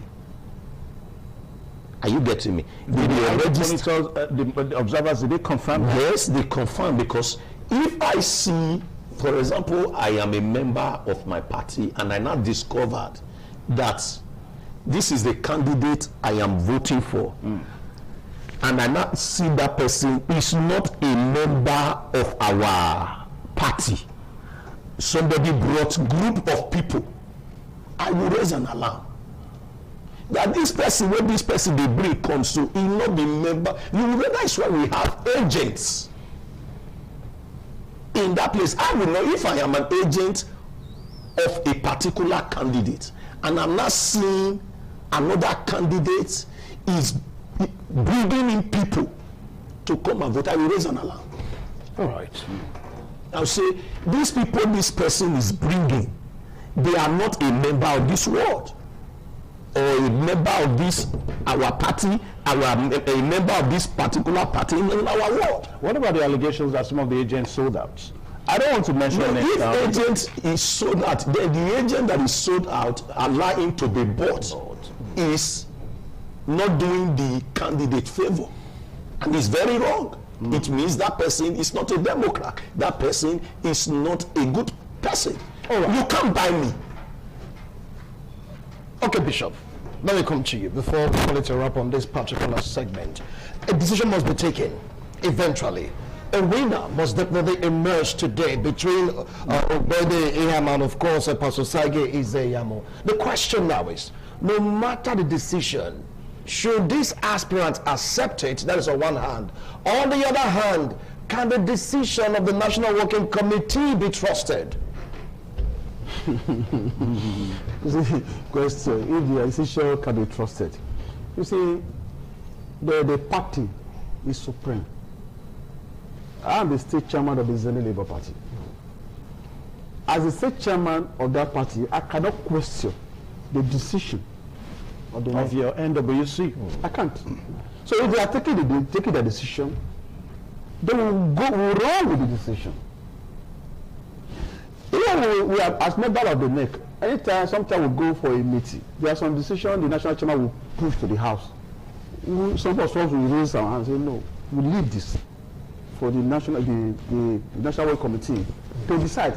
So any decision that they are going to take, their members have to run with it, because party is supreme. Let me tell you something. If you don't win today, tomorrow you will win. That is how it is. No, see, it is not do or die affair. So we know who is good. No matter what, if it is not your turn today, tomorrow it might be your turn. Like I told people, once you are good, the people will look for you. That's true. And if you don't fit in any particular position and you are there, you struggle. You struggle. If it is being done by the influence of these godfathers, and you know you cannot function, but because they want to please themselves and reward you for your loyalty, and you put you there, the people suffer, then you are going to create problems for yourself. Try removing fish from the river. Put this all here. That fish cannot survive. It's happened to us. Just the way you are right now. We are very good journalists. If they bring you into our profession or the accounting profession, yes, you're going to struggle because that is not your field. Yeah. That is how it is. If a man finds himself where he cannot function, struggle. And once you struggle, the people complain. And when the people complain, you fail. Now, Apostle Igiho, I want you to comment on, some of the words that Bishop Akalame used, because it's very, very heavy to understand, and maybe somehow it's contradictory, to the ordinary language person, that we know who is good. If it is not your turn today, it may be your turn tomorrow. It's, when will tomorrow come? I wanted to speak on that. What people say in life, when will my turn come? People doesn't want to wait for their turn. Sometime you didn't win now. And at the end of the day, tomorrow, God prepares that there is a table for you. Wait for your time and wait for your turn. But a situation whereby somebody want to do it, these two contestants, if they are Democrats and they understand party supremacy, anyone that loses, we take it with faith. Apostle Igiho, this is where I find it difficult to understand some of you guys that are preachers, because you tell me that the kingdom of God suffers violence. And the violence taken by force. By force. So I try to, because most times I find it difficult, because I'm sorry, when you tell me something, I want to take it with every iota of belief. But when you make it difficult for me to understand, it becomes an issue. That's my kind of personality. When you say take it by force, that it must be do or die. And at the end of the day, you not die for it. When you allow God, if I'm robbed for a particular thing, and I struggle for it, I will pause a while and allow God to fight for me. A situation where I want to take it by force, I want to take it that no, it must be me. Sometimes you may lose your life. So as it relates to this situation now, the two, I don't want to use the word warring because there are two brothers, Pastor Osagie Zeyabo and Obede Omoige Ihama. Now, the two of them, members, very good fellows, gentlemen to the core, grassroots politicians and all that. They have contributed to the development of Edo State, no doubt about that. Obede Ihama, two-time member of the Federal House of Representatives. Then Pastor Osagie Zeyamo, one-time Secretary to Edo State Government, and of course one-time Chief of Staff to Edo State Government, and of course political parties. There was election. Now, for him, some persons see him as one major character in your party. As a matter of fact, you really cannot remove Pastor Osagie Zeyamo from the foundation of the APC. Hence, maybe that's why they believe that it has to be him and all that. So I wanted to speak on all this now against the backdrop of party supremacy, party politics, and of course individual expectation as it relates to this primary election. Pastor Izeyamo has fought. He has built this party. He was formerly in PDP. He believed in justice. He believed in truth. When he left PDP, when APC was not have emerged, all of us were in PDP. Yeah, through the Grace Group. Through Grace Group. APC came on board, ACN. APC came. Yeah. And in the process, he has built the party. And opportunity to contest. He saw that this is my time. And he eventually contested. Everybody allowed him to do. But at the long line, it didn't fall in his favor. He takes it with faith. I believe that it is not over when God says it's not over. Okay, so we will pause it there because we don't know whether it is over or not now. I mean, the results, anyway, and probably asking the National Committee decision will be correct. Yeah. Abuja is waiting for us. All right, so we'll say thank you so much. And like what we said a while ago, that ITV does not have a preferred aspirants or candidates in this whole scenario, in this whole APC imbroglio, so to say. So for us, it is for us to do justice to the issues. I want to say thank you to you, Apostle Igiho, and also Bishop Akalame. Now let's go over to Tolu Lokbe in Abuja, where he's waiting. Tolu. This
To Abuja Network Studio right here. I'm Oguntimehin Tolulope Oguntimehin. And we're still talking about party supremacy and also the Senate APC primaries that went down across the length and breadth of this country right there, with so much brouhaha surrounding it and some big juggernauts being sent packing right there. But joining me via phone while also on Zoom, we also have the former APC chairman of controversy who will also be joining us Zoom. While on phone we have Sam Eke, a member of the APC, also joining us this morning. As we take a look at the APC Senate primaries and the fallout of this. And a wonderful morning to you, Mr. Sadeke. Okay, I guess we'll try to connect with Sameke, but we'll just definitely be looking at the issues surrounding what is issue concerning what is happening in the political space right there, and also looking at the fallout of the event. I think we have Mr. Sam back online. A wonderful morning to you, Mr. Sam. Good morning, viewers. Okay, thank you so much for joining us. And we're talking about the fallout of APC primaries. The last time I had you in the studio, we were talking ahead of the primaries. Now the primaries is over. Probably some states will be concluded here today, like that of Lagos and a couple of other states. But we see results in some other states that also brought so many questions. Especially one went down in Edo State and also in Ogun State, and not forgetting Delta. What do you make of the APC Senate primaries? Well, the APC Senate primaries has come and gone. The party's candidates would emerge, have been announced in some areas, but the party at the national level would tell Nigerians who emerge in all states. That's one. Two, the process of primaries, there must be a winner and there must be a loser. But in all, the party is a win-win situation. The party is supreme. If someone wins today, another person might win tomorrow. So it's a seamless process. That's what I will tell you. Okay. Interesting with what we have witnessed. We've seen so many governors coming to the Senate. But what is happening? Is it that they cannot leave the political space, or do they want other people to come in? What do you make of this? It has been a tradition in the polity where you see people leaving various positions to aspire to come to the National Assembly. And the state and the leadership of the party have seen wisdom in it. It's good. The upper chamber of the National Assembly is a place where you need people with experience.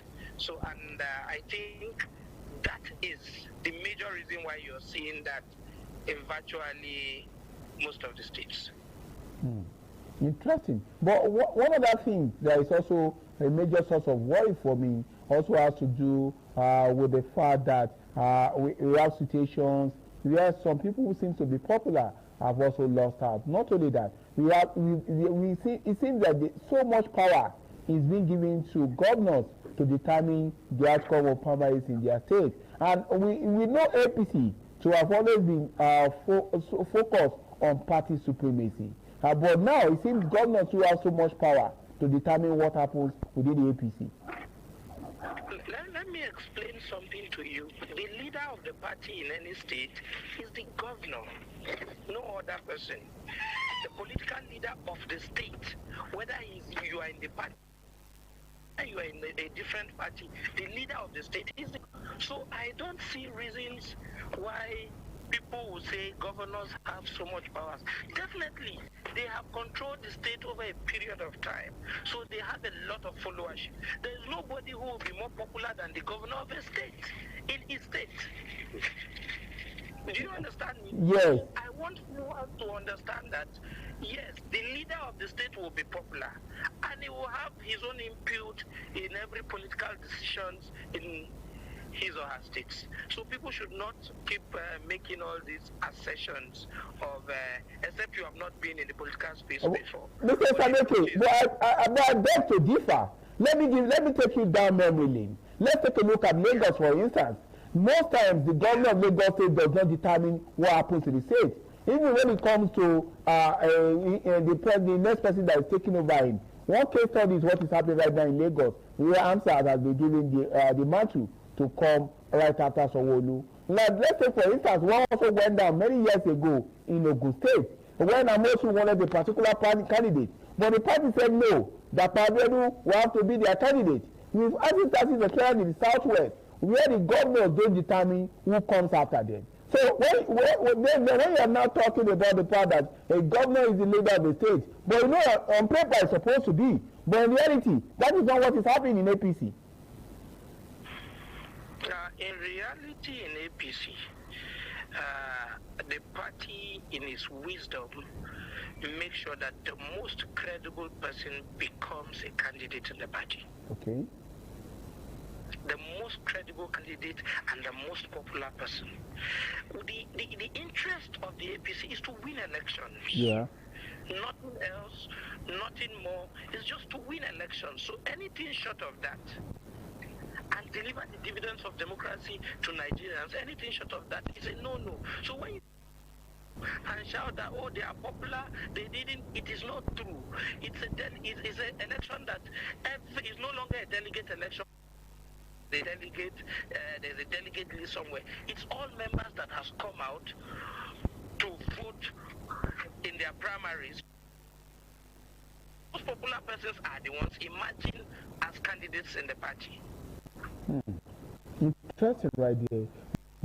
But with what is happening right now, let's take a look at the likes of Benga Daniel, who led their state to the incumbent governor of Ogun State. And with some other states too, some upcoming election. What do you make of that? I don't think it will affect the performance of the party. I also know that the party has mechanism to infuse and douse tension in the party. And I also know that the most popular persons have been the one who have emerged. I hope that people who have lost will be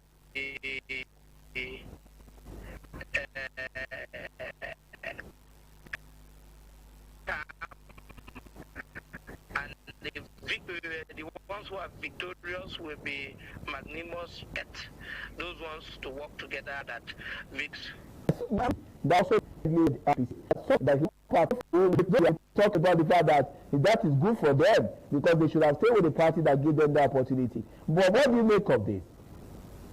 What I make of it is it's a process whereby members of the party decides who leads them. So if you're not popular in a political party, there's no automatic ticket for anybody. So people have come to contest various positions in the party, and the most popular person emerged. They have come into the party as new folks in the party, so maybe members of the party don't actually know them. Interesting.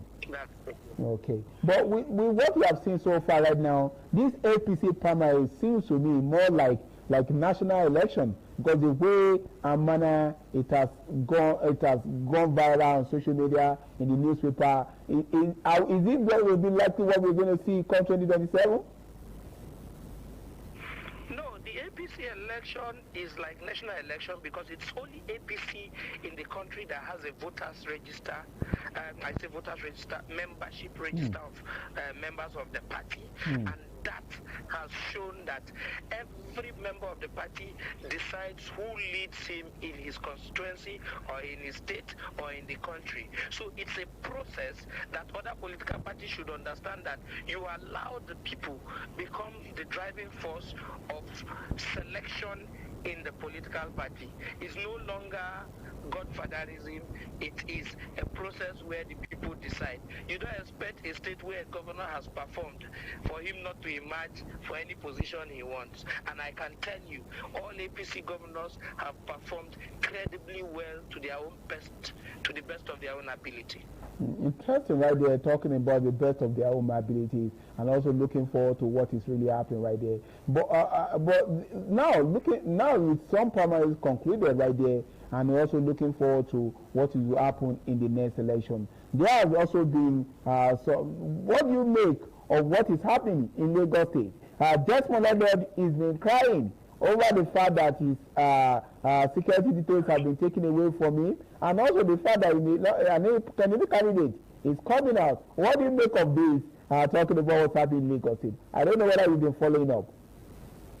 Yes, he is a Nigerian. Every Nigerian is entitled to security, and if I don't have security details, I don't think any other person should need it if you're not an executive governor or the president or a minister of the Federal Republic.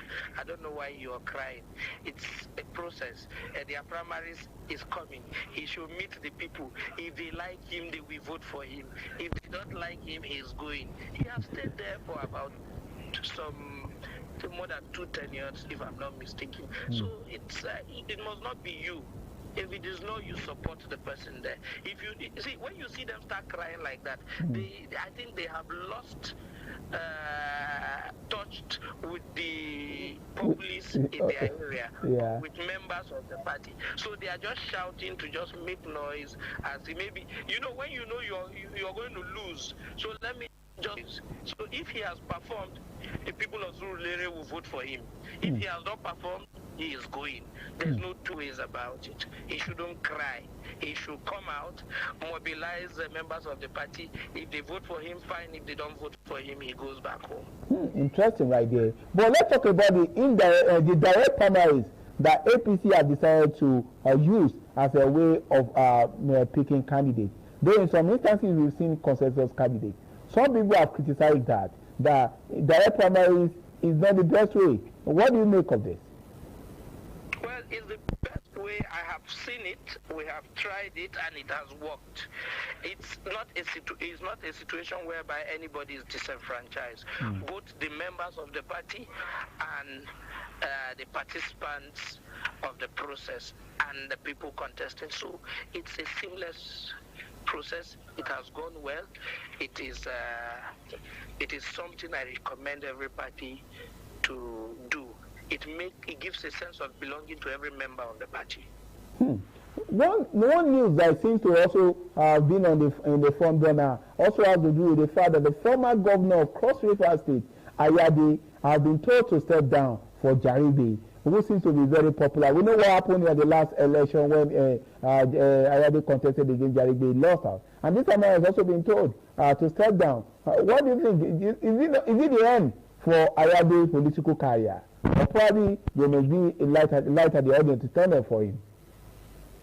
Well, as a politician, it is never over until it's over. Ayade is not just a politician, he's a former governor. It's not the end for Ayade. If the wisdom of leaders of the party from his senatorial have decided not the end, it's good he take their advice. Other opportunities will come. There are other places you can represent your people. He should be patient. Other opportunities will rise up. You know the internal workings of a political party, especially that of APC, which you are a member. And we've seen instances when there are handwriting on the wall that shows that you may not get for the support of your people. Let's say, for instance, that of Desmond Elliott in Surulere, where Gbajabiamila Amila came and said he's no longer supporting Desmond Elliott. And we've seen the handwriting of the wall. What do you think will determine whether a politician gets the support people with what we're seeing right now? Is that politically? He should be rest assured that the people would not want that person to return. That is just it. You see, we don't need to pretend about this. Okay. Once a man who is representing you is not doing the needful, you will make a recall. You wait for him the next 4 years. And that is what the party has brought in by direct primaries. Interesting right there, talking about the way Amana things have gone so far and also looking forward to what's happening right now. But with what we have seen right now happening in the primaries and also consensus candidate, now that will, in the net we will now be looking forward to the presidential primaries right there. Do you see anybody challenging Tinubu from the party talking about APC for the presidential ticket? If anybody has bought the form with the president, the person will challenge the president and members of the party will decide. But I know the president has performed. Nigeria now is a country 20 years ago.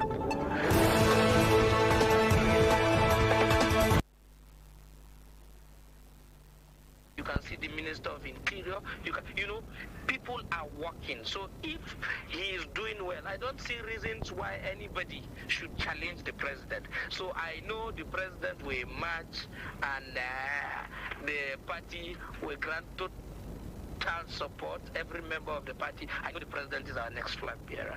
That is all I will have to tell you. Taking you down memory lane, I remember some few years back when Buhari was supposed to go for, late President Muhammadu Buhari was supposed to go for his second tenure.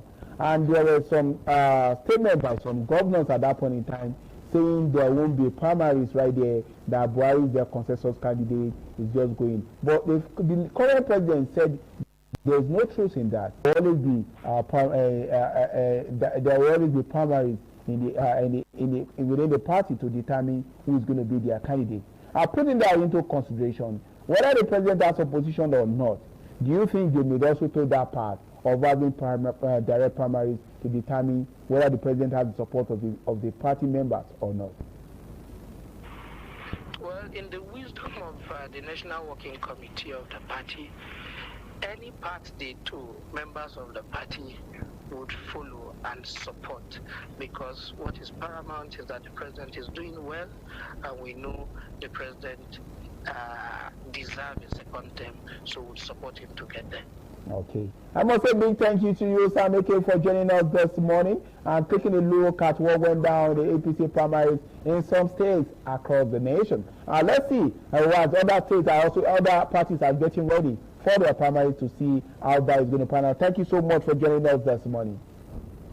Thank you. That's Sam Eke there joining us this morning to talk about the Senate primaries and the outcome of this. Let's see whether these will galvanize the party and also increase their popularity among the populace to determine how the 2027 election will pan out. So much from the Abuja studio. Now let's link up with Lagos studio.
The Ugewe is the final ceremony of the series of festivals.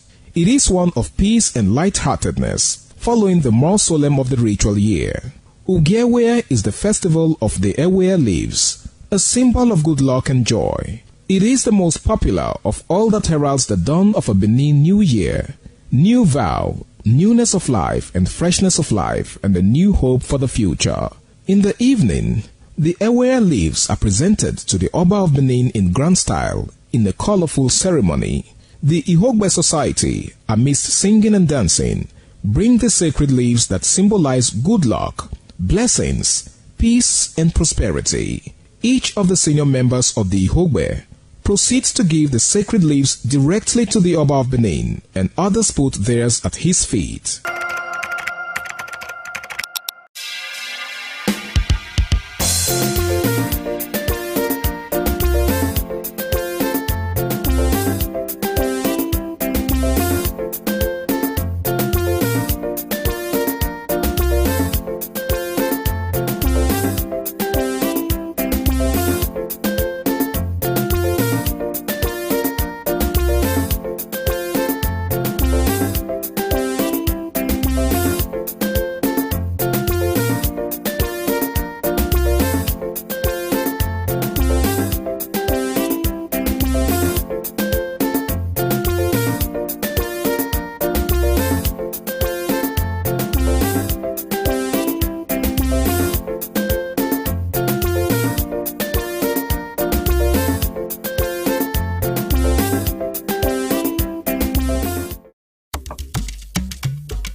Many thanks for joining on TMI this beautiful morning from our Lagos Network studio. I am Reselina Unkwa.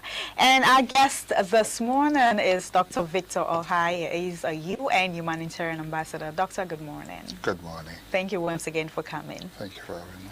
All right. So another tragic school attack has once again shaken Nigeria, this time in Oyo State.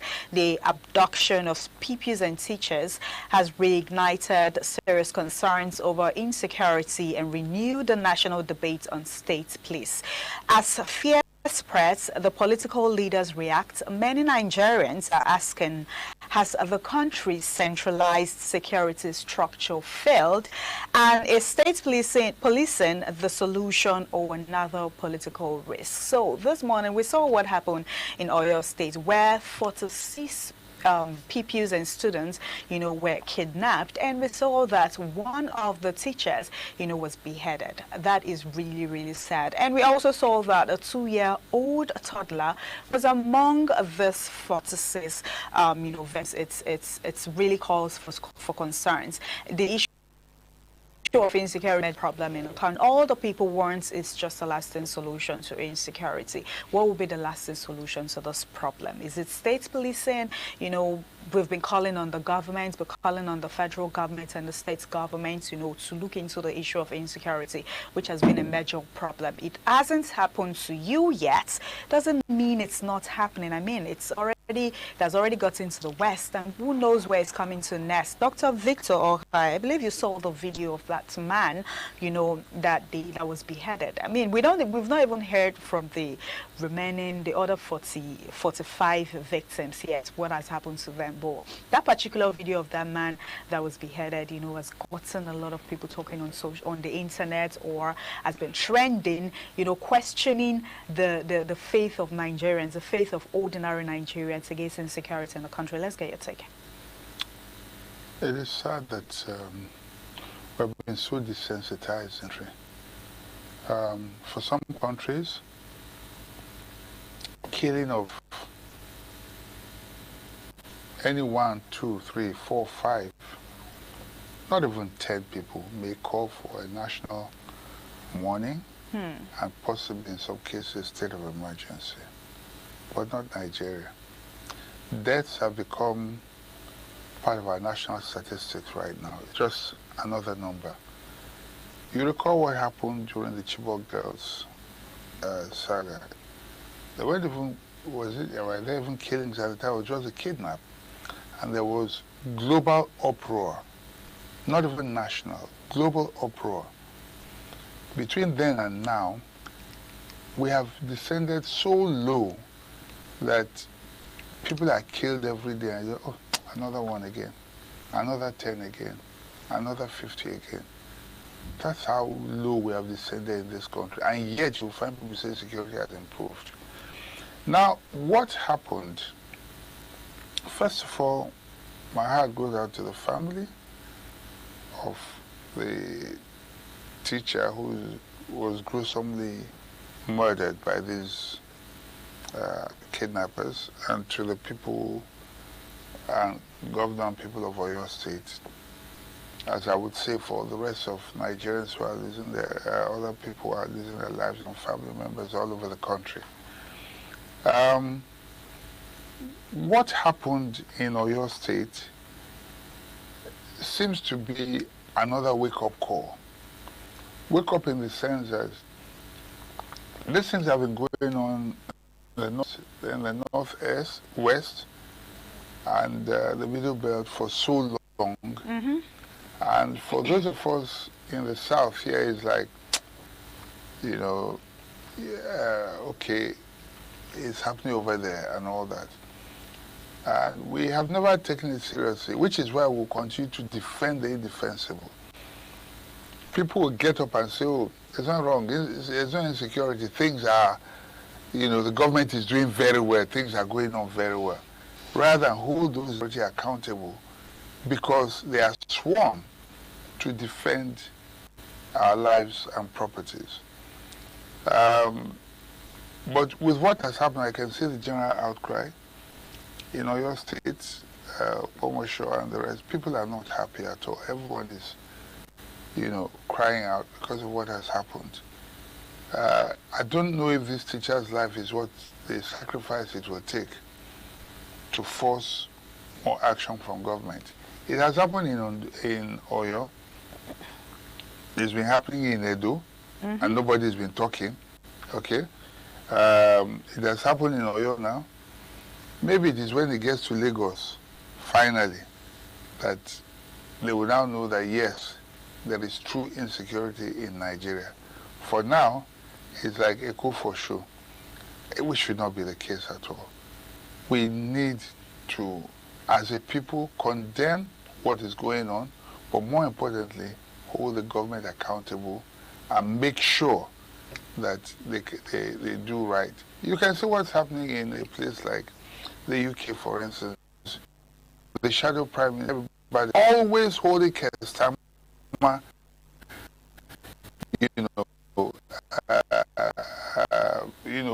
accountable for things when they're not giving space. They're Nigeria here. You'll be lucky to get away with your life. Because they will say you are opposing government, you are abusing government, you are talking. Well, I don't understand since when truth has become a crime, you know. Is there insecurity in Nigeria? There's insecurity. Is there kidnapping? There is. And people dying on a daily basis. Exactly. How can we pretend that things are getting better when they're not? And there's a 2-year-old child there now. I hope nothing happens to that baby, you know. But look at the teacher.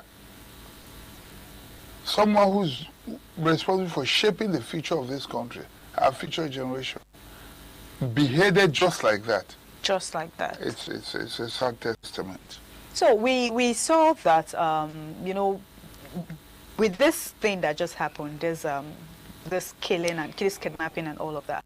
We saw an old video of Sheikh Gumi that started trending, you know, where it says this terrorists, they are our brothers, you know, we need to, you know, keep them, we need to accept them, just like that. And that particular video has been trending ever since this this thing happened.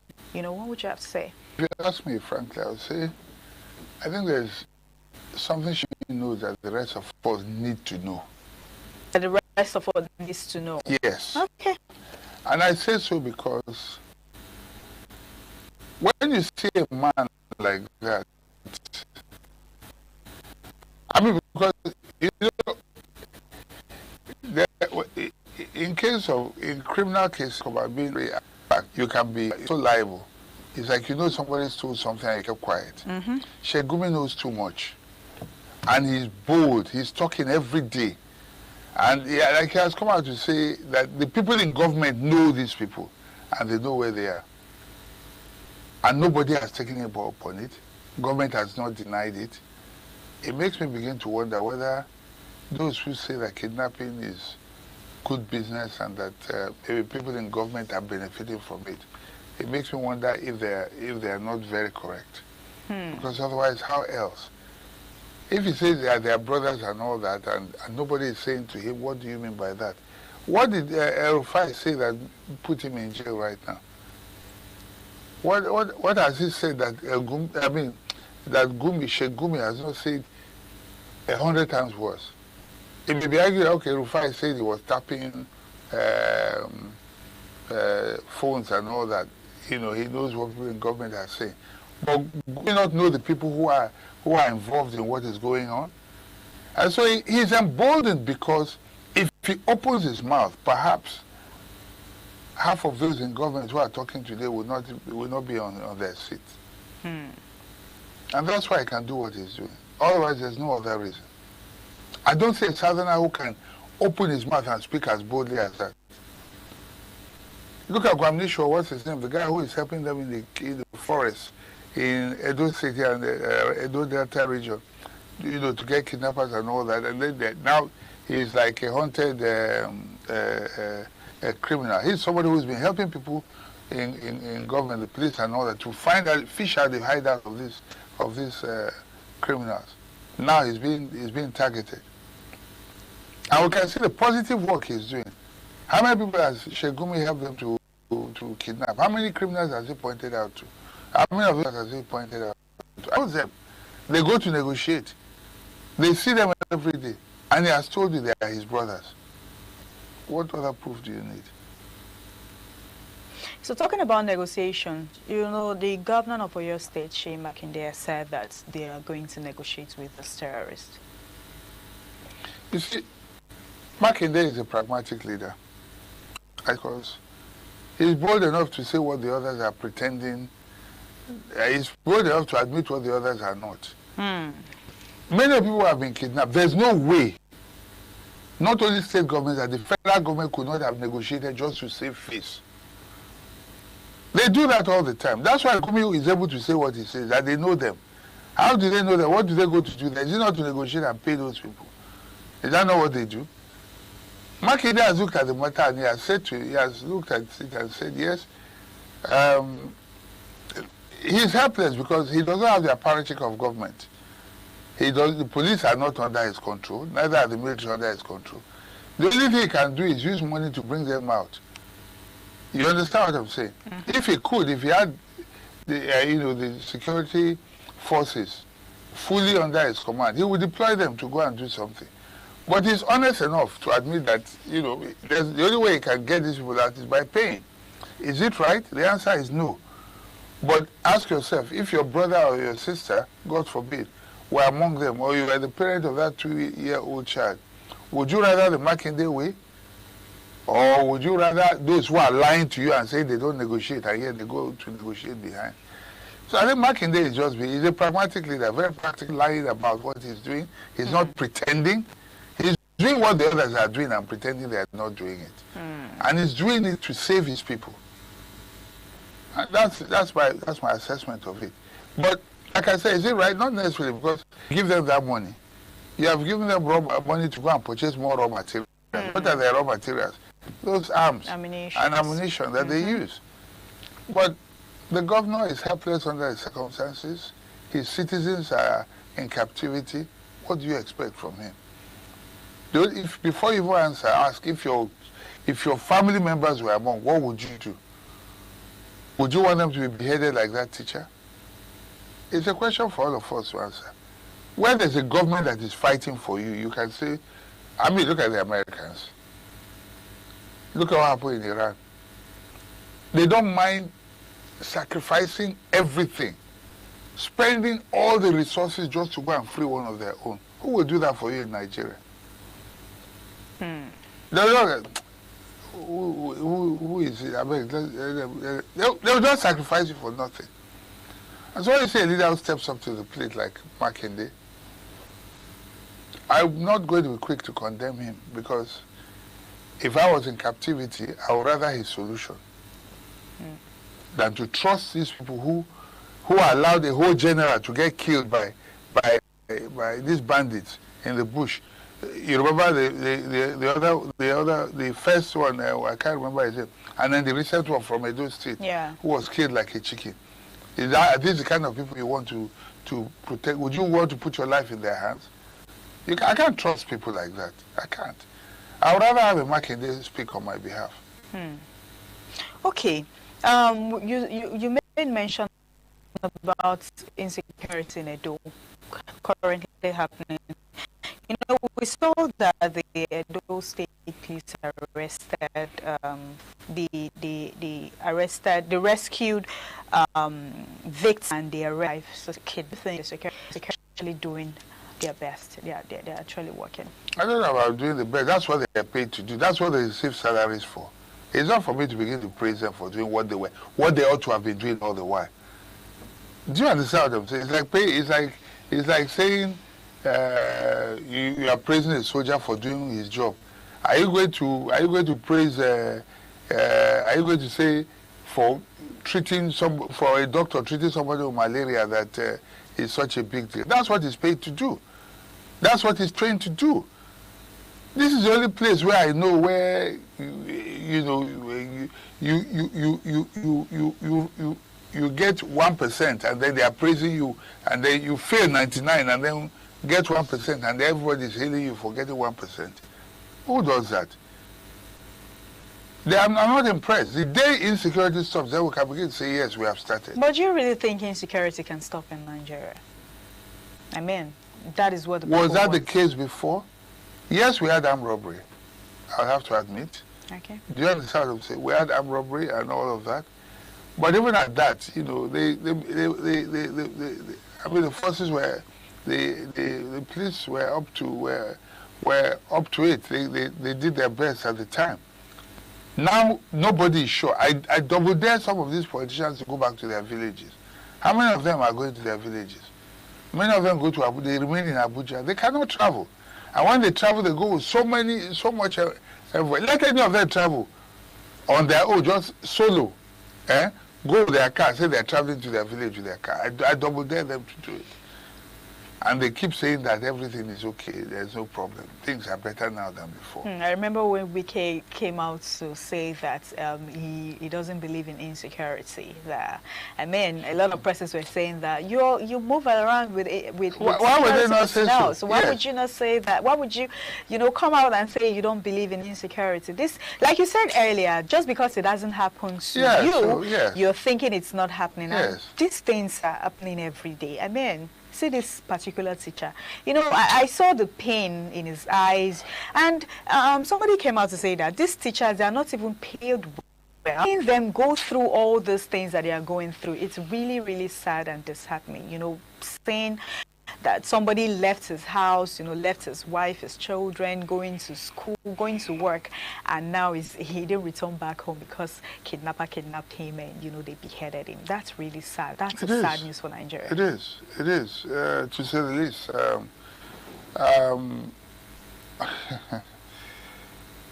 As I said earlier on, the president was elected and he swore to defend and protect us. He's commander-in-chief of the Nigerian Armed Forces. I want to sleep well at night because he's in Aso Rock. Otherwise, he has no business being in Aso Rock. He's there. Anybody who comes there, and I'm not being personal or particular about this, but anybody who enters that place, one of the major qualifications for being in that place is that I should sleep well at night. The day you are sworn in, that's part of what you swear. You sleep in Aso Rock so that I can sleep well at night. The day I can no longer sleep, like the refugees we have all over the country, entirely displaced persons, no president has a moral right to sleep in Aso Rock if ordinary Nigerians cannot sleep in their houses. So let's talk about state policing. I know we've been talking about state policing for a very long time, but I mean, at this point, it's necessary, don't you think so?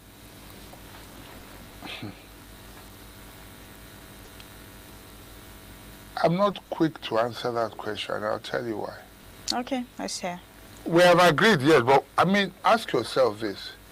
is it just a matter of state policing? Because if you, as you know, where there's a will, there's a way. Every commissioner of police in a state has several commands under him. You have DPOs, divisional police, you have police divisions all over the state. So it's more like you are a governor and you have local government chairman. And then under every local government, you also have because you have police posts, apart from the ordinary police stations and then the ones that are headed by your DPOs and all that. How is that different from state police? If at the center, the IGP, under the command of the president, is insistent that they do their job. And don't forget, what are state police to do? Look, they're going to, have you not seen state governments buy vehicles for them? They help them. What do they need? They over-pamper them. They over-pamper them. I remember when Algon, as the central government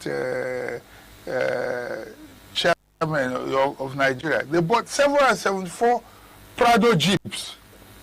Guess what this policemen did? They removed the engines. If like a place like Lagos, they took it to what do you call it, Ladipo. Set it up, get old one, carry brand new tires, and say, don't see, before you know it, brand new cars were looking like they were 100 years old. If it was their own person, would they treat it like that?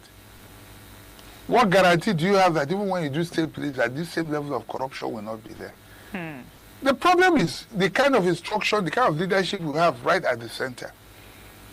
Because when you have a leader, we saw that during, and I'm being deliberate in my language, during Idiagbon's time.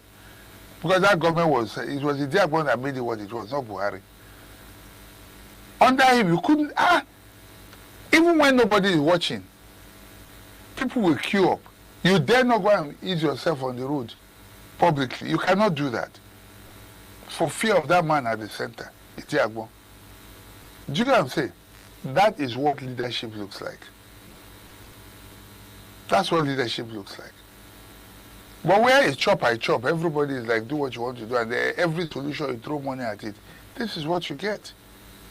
Do you know what I'm saying? So, state police is a good idea.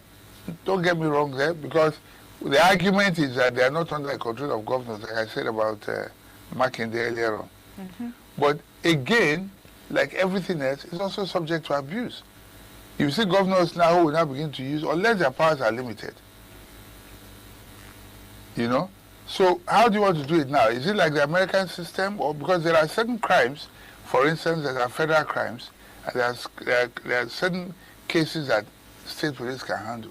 Are they going to be handling the same thing? You understand? So what kind of, this needs to be clarified. What kind of cases can the state police handle? What kind of cases can the federal police handle? Are they, please, state governments are going to be handling misdemeanors? Are they going to be, or you are going to leave them to handle issues of kidnapping and all? So this is how to be clearly defined. They are not.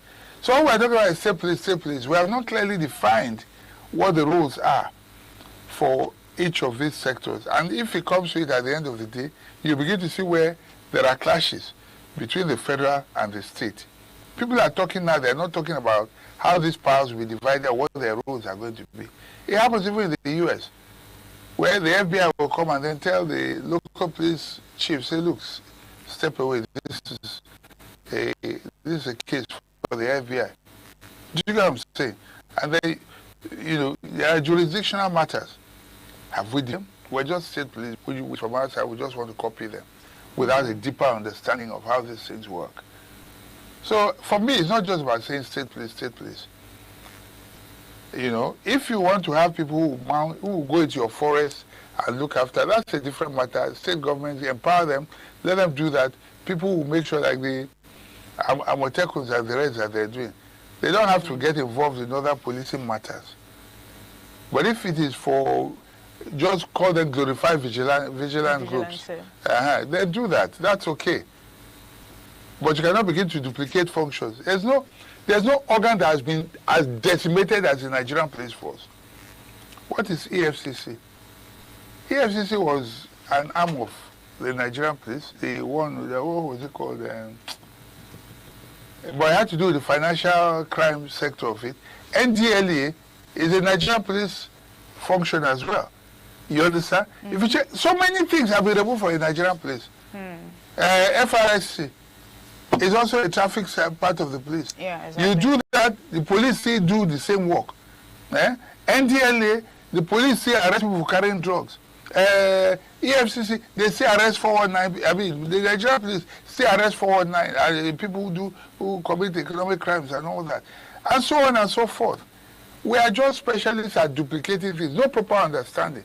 Everything that happens, we just say, oh, let's do this. Everybody say, yes, let's do that, without thinking through. And at the end of the day, you duplicate functions and, multiply bureaucratic bottlenecks, and there's still no solution. Okay, a lot of persons are thinking that now the government, they are prioritizing politics, for the forthcoming 2027 election, instead of insecurity. They're supposed to be focused on insecurity, but at this point they're focused more on the forthcoming election. What would you say about that? Do you agree with that? I'm sorry to disappoint you. Things will get better. You know why? Because the politicians have already imported arms, or they are smuggling in arms. Okay? And these arms that they're smuggling in will be their thugs for 2020. At the end of it all, they cannot retrieve these arms. So I'm sorry to say, things may not get better. Things may not get better. Yes. So we shouldn't be expecting not from the kind anytime not soon. for the kind of people you have in government, not the kind of politicians we have today. Things won't get better. What do people want?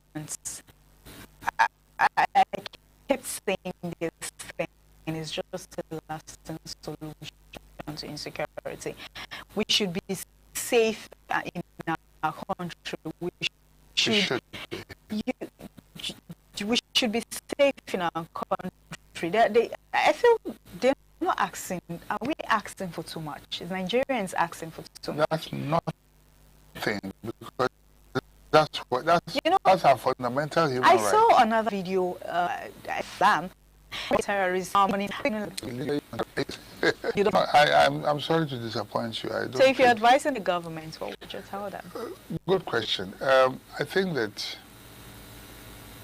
people that we have elected into government should, for once, go back and look at their oath of office and make up their mind to work for the people. The problem we have is we constantly think about the next term. We're looking at power rather than looking at what power is meant for. Power is meant to improve the life of people, of the citizens, to serve the people. But instead, what politicians will just use it to entrench themselves and keep themselves there. And, so that makes them, they're not legacy. And so all they think about is just me, myself, and I.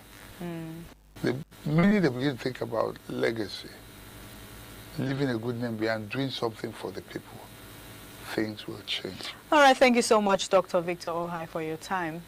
Thank you, Nigerians. We are still hoping and praying that insecurity finally ends in this country. We are hoping one day that we would be happy and we will be able to sleep with our two eyes closed without thinking that anything would happen. Thank you all our viewers for joining our Lagos Network studio this beautiful morning on CMI. I am Marcelina Umko. We'll be handing over to our Benin Network studio for the continuation on CMI. Do stay with us.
Thank you very much for joining us on the program, Healthy Living. What is the kidney? The kidney is an excretory organ in the body, which is for metabolism. Tuberculosis affects many organs in the body, but the common ones it usually affects is the lungs. Epilepsy is a neurological problem.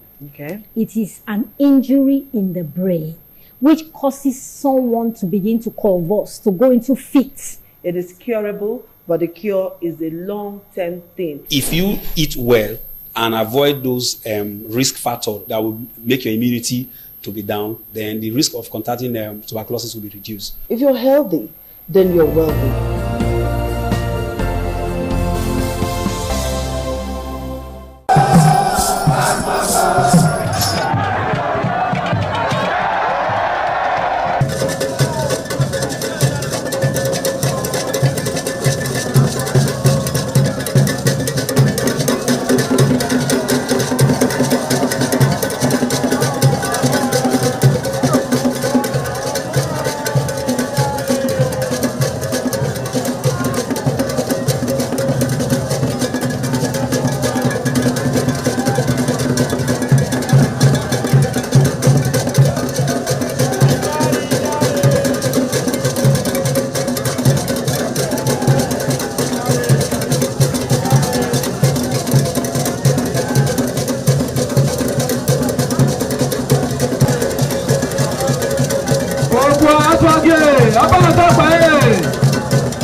Good morning. Welcome to the news update on Independent Television. I am Ikwa Davis. The Economic and Financial Crimes Commission, EFCC, has arrested a former Minister of Power, Salim Ahmed, who was recently convicted and sentenced by the Federal High Court Abuja for financial misappropriation. The EFCC chairman, Ola Olukoyede, who confirmed the arrest during a press conference at the agency's headquarters in Abuja, said Maman was arrested in the early hours of Tuesday. Olukoyede added that the former minister was arrested in Kaduna State, along with 2 others who were protecting him. The anti-graft agency boss stated that the house where the former minister was arrested is currently being investigated, while describing the arrest as a demonstration of federal government's commitment to fighting corruption. He warned that anyone involved in the diversion of public funds would eventually face justice.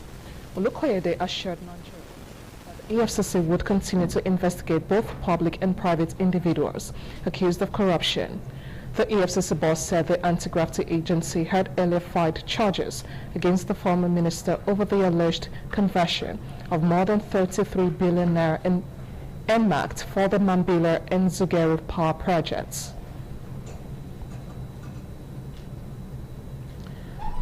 Oyo State's Governor Seyi Makinde says rescue efforts are ongoing to rescue students and teachers abducted from their school in Ahoro Esinele community, Orile local government area of the state. Governor Makinde, during a security review meeting in Ibadan, confirmed that 32 persons, including 7 teachers and 25 pupils, were abducted during the attack on the schools. He said an operational center has been established at the police headquarters to coordinate rescue efforts with security operatives, intensifying operations to ensure the victims' safe return. The governor disclosed that the state's surveillance aircraft were reassembled in Lagos and is expected to begin operations soon.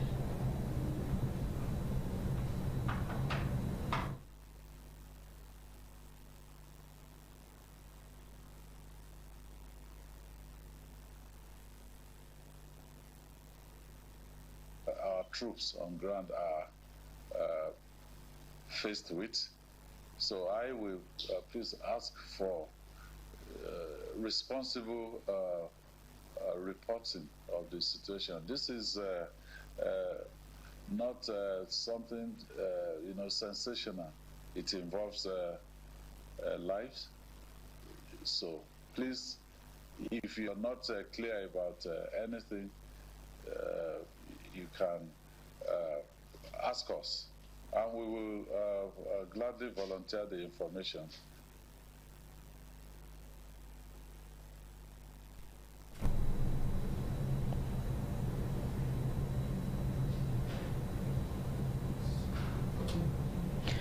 Governor Makinde urged residents to remain vigilant and report suspicious activities promptly. As the world marks World Family Doctor Day, concerns are growing over the increasing rate of preventable deaths in Nigeria. Recent health reports indicate that non-communicable diseases, including hypertension, diabetes, and cardiovascular complications, account for nearly 30% of deaths in the country, while studies shows about 4 in every 10 Nigerian adults may be living with high blood pressure. In Benin City, residents expressed mixed reactions over access to family doctors, as health experts stress the need for routine medical care and early diagnosis to reduce avoidable death. According to statistics by the World Health Organization and World Heart Federation, non-communicable diseases account for about 29% of deaths in Nigeria, while cardiovascular diseases alone were linked to over 119,000 deaths in recent years. Nigeria has continued to battle increasing cases of preventable deaths linked to hypertension, diabetes, infections, and other illnesses often detected too late. As the world commemorates World Family Doctor Day, some residents in Benin City say economic hardship, high cost of treatment, and long waiting hours discourage many people from seeking medical attention early. People in the lower echelon of the society financially cannot afford to, especially with the current the hardship everybody is going through. Governments at all levels will ensure that health insurance is a priority for all Nigerians. Family doctor is very important because life starts from the family before expanding to the outer world, to the society. Commenting on the development, a Benin-based family physician, Dr. Jolly Guma, explained that family doctors play a critical role in preventive health care by monitoring patients regularly, detecting illnesses early, and guiding families on healthy living. He warned that dependence on self-medication, reliance on digital treatment, and late presentation at hospital continue to contribute to avoidable deaths across the country. No amount of money can be used to quantify good health. So it's better for you to be well than for you to spend money for sickness, especially when it becomes complicated. So everyone is encouraged to always have a primary physician or have a personal doctor. The Benin City residents appeal to government for improved access to affordable primary healthcare services and greater public awareness on the importance of maintaining regular contact with family doctors. From Benin, Donald Ehiminyen, ITV News. The family of late 39-year-old Omozemo J. Obumar has called on the Edo State government, the Inspector General of Police, and other security agencies to ensure justice over the brutal killing of their son, brother, and husband. The family, who visited the corporate headquarters of ITV and Radio on Airport Road, Benin City on Tuesday, also alleged misconduct and extortion on the part of police in the handling of the case. Crime correspondent Jolade Ojo reports. According to his friend and eyewitness to the incident, Mr. Michael Eruaga, the deceased had gone to a hotel with a friend. He explained that Mr. Ogbuma later stepped out to get something for his family, but on returning, he could not find the friend and began making inquiries about the whereabouts. Mr. Eruaga alleged that the inquiry sparked an altercation involving the hotel manager, his wife, and another individual, during which the deceased was allegedly stabbed in the head and later died from the injuries sustained. When I got there, I discovered that he was sitting alone, pulled off his shirt and used the shirt to hold his head. The whole shirt was soaked with blood. Then I rushed him to the general hospital.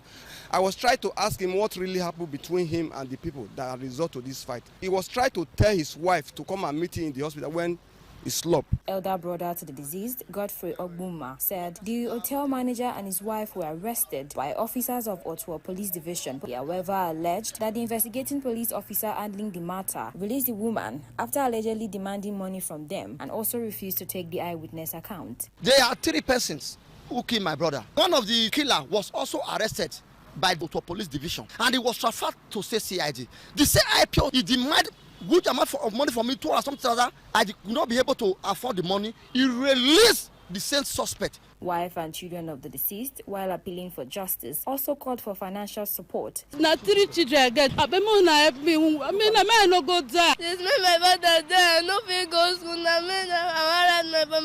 The public relations officer of the Edo State Police Command, ASP Enoy Koedem, refuted claims of misconduct on the part of the investigating police officer, pointing out that the principal suspect in the matter had been arraigned in court since January. It is against our ethics to collect money to investigate cases. So we are calling on the family of the deceased. They should come to report the matter to us. From Benin, Jola Diojo, ITV News. There has been tension in villages around Banki, a conglomerate of mining states in Kobao local government area of Kaduna State, following a factional fight that almost turned into religious crisis. Correspondent Umar Mohammed, who was on a fact-finding mission to the area, reports that the crisis is between Kurama tribe on one side and Fulani and Hausa people on the other side.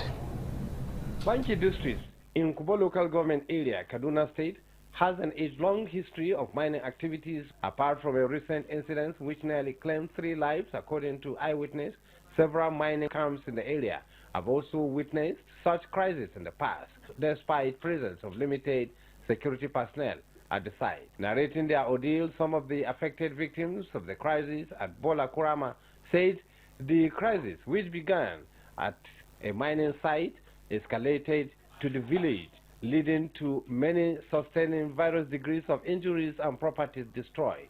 One boy just blew on the trumpet, started saying Allah Akbar, Allah Akbar. Then from there, they rushed into the town there. They carried the other group, went inside the Bola Kurama.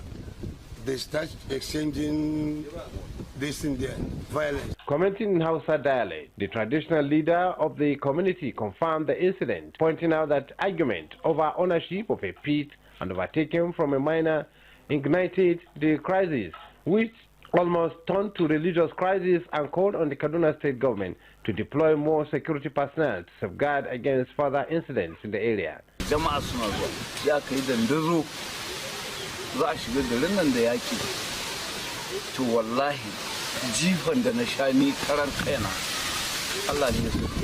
In their separate reactions, the mining leaders in the community, although said mining site where the fight started has since been closed down and measures taken to safeguard against future occurrences.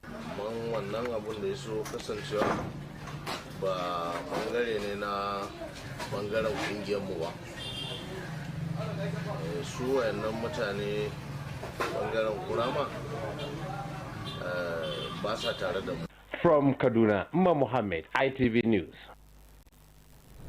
And this is so call it a wrap on the news update on independent television. Thank you so much for watching. I am Echo Davis. Good morning.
ITV, certainly the best. Better.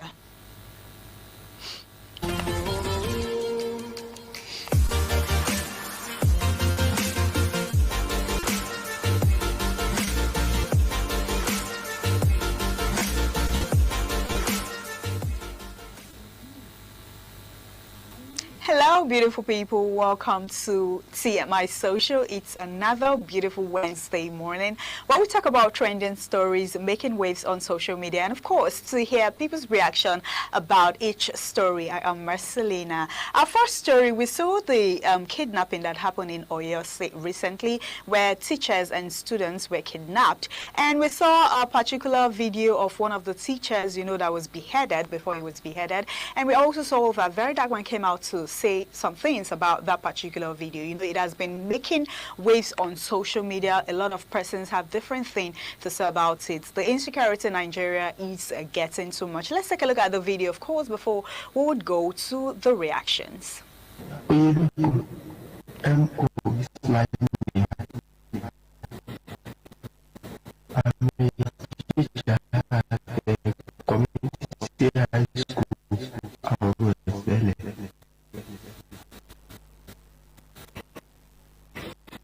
That is Mr. Michael Oyedogun, one of the teachers that was kidnapped alongside two others in a community high school in Oyo State. Reports have it that this man, Mr. Michael Oyedogun, was beheaded by these kidnappers, said to the government to do this.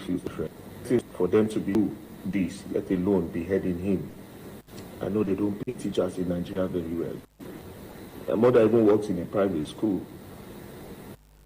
Let alone, and she complains about the payment.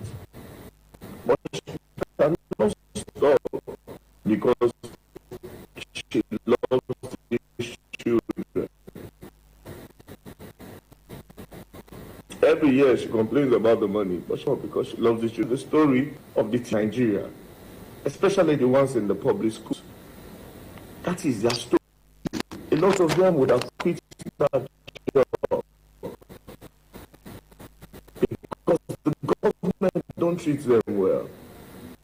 But because we have the budget, it heartbreaking. Let's take a look at people's reaction concerning this particular video. This user says, the act of a particular tribe or nation when tragedy hits is barbaric and wicked. In a country where nowhere is safe, teachers, lawyers, politicians, and even the military face the same hitless criminals every day. All we need is one voice, united and focused to defeat the savaging enemies. All right, let's take a look at another reaction. This other person says, it is very disappointing to see the average Nigerian suffocating under this economy and poor governance. Imagine the reality for families managing severe disabilities with zero state support. The system is failing everyone. Very heartbreaking. Let's take a look at another reaction. This other user says, for the past days, I never get myself. This insecurity is too much. Everywhere internet, bad news up and down. It is really sad how people die every day to kidnapping and terrorists. This kidnapping and terrorists are politically empowered for their political gains. Let's take a look at another reaction. The people that beheaded that teacher, if they are caught tomorrow, they will be labeled repentant terrorists, rehabilitants, and reintegrated into the midst of humans. Interesting. Let's take a look at another reaction. Emmanuel says, a cry for all. Teachers are going through mess in this country. Even as a teacher, I'm so very sad. This is really, really sad. Trust me. When will insecurity end in the country? All right, our next story would be looking at is, we saw the video of El-Rufai, where he said, if anything, so my father should fear Mohammed El-Rufai of detention, El-Rufai after bail. Let's take a look at the video. So that's my demand, I think, first of all. But I think the lawyers will speak more to that.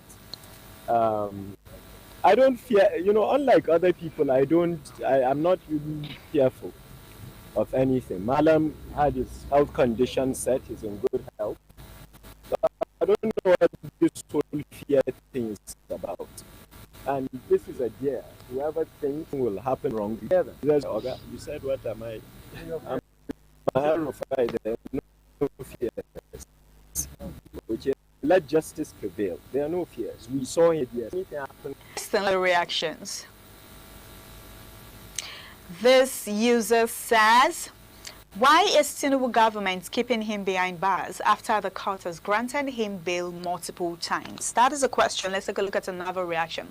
Khalifa says, regardless of politics, due process and the rule of law must be respected. Democracy becomes dangerous when citizens begin to lose trust in fairness and justice. Interesting. Let's take a look at another reaction. This other person also says, threat and politics should never go together. If there's a legal issue, let the court handle it peacefully instead of the country with a dangerous statement. Another user says, if anything happened to your father, nothing would happen and Nigeria will move on. Your father is a key player that brought APC to light. Another comment says, this other person said, power is temporary, influence is temporary, and no individual is above the law. If there is a case, let the court handle it, not emotionally blackmail and intimidation. Interesting. This other user says, your father was part of the big players that brought this government of APC on board. He should deal with it. What we have bigger problems to sort out in this country and not your detention. Okay, that is for that. And our last story we would be looking at is, we saw a trending video of it's actually, after this the teacher was beheaded, this particular video started trending, where he says terrorists are going nowhere. They are part of us and we are part of them. We must learn to live together and we should never become enemies with them. Interesting. This particular video has been trending. Take a look at the video before we go to the reactions. They are going nowhere.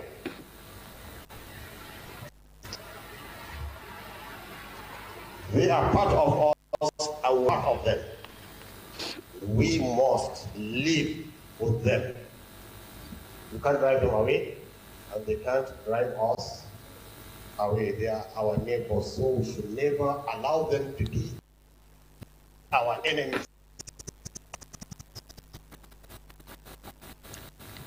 And if we are enemies by our acts, we are not enemies. Then we kill enemies. We use them against us. As your real enemy will use your neighbor against you, and nobody knows your secret more than your neighbor. He knows when you come back and when you go out. So we should never allow acts of enemy. Interesting. They are going nowhere. We're families. Okay, let's take a look at the section of it. Says terrorists are part of us. Read that again slowly. Nigerians reach a stage where some people now speak about terror groups like their stubborn relatives instead of national enemies. That's why years of insecurity, that is what years of insecurity does to a country. It normalizes fear. Okay, let's take a look at another reaction. This other person says, it is not preaching peace, he is normalizing evil. And the word, some of you nod and call him wise. That is how nations die, not with a bang, but with a let us understand them. Interesting. Take a look at another reaction. This other user says, if they're part of us, then they should be standing unity and the protection of Nigerians can't move forward when we unite against the common end. Bad injustice, poverty, and insecurity. It's killing innocent citizens. Okay, this other user says, the audacity that is terror advocates have is what I can't understand, and is busy going about granting press interviews in a country that has government. What a shame. Interesting. This other user says, this man has shown us all this. I don't know why the intelligence they're still gathering. They need to arrest this man. All right, this is all we've got for you on CMI shows this morning from our Lagos Network. Thank you all for joining on CMI from our Benin Network studio, from our Abuja Network studio, and from our Lagos Network studio. I am Mercilessly now. Do have a blessed blessed day out there.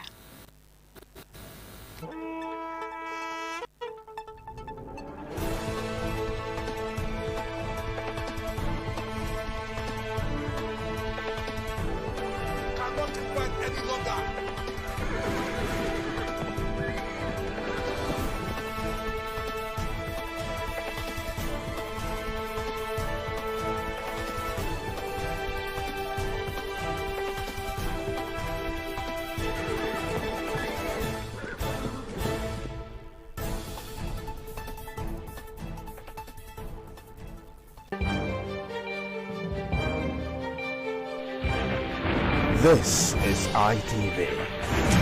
Certainly the best.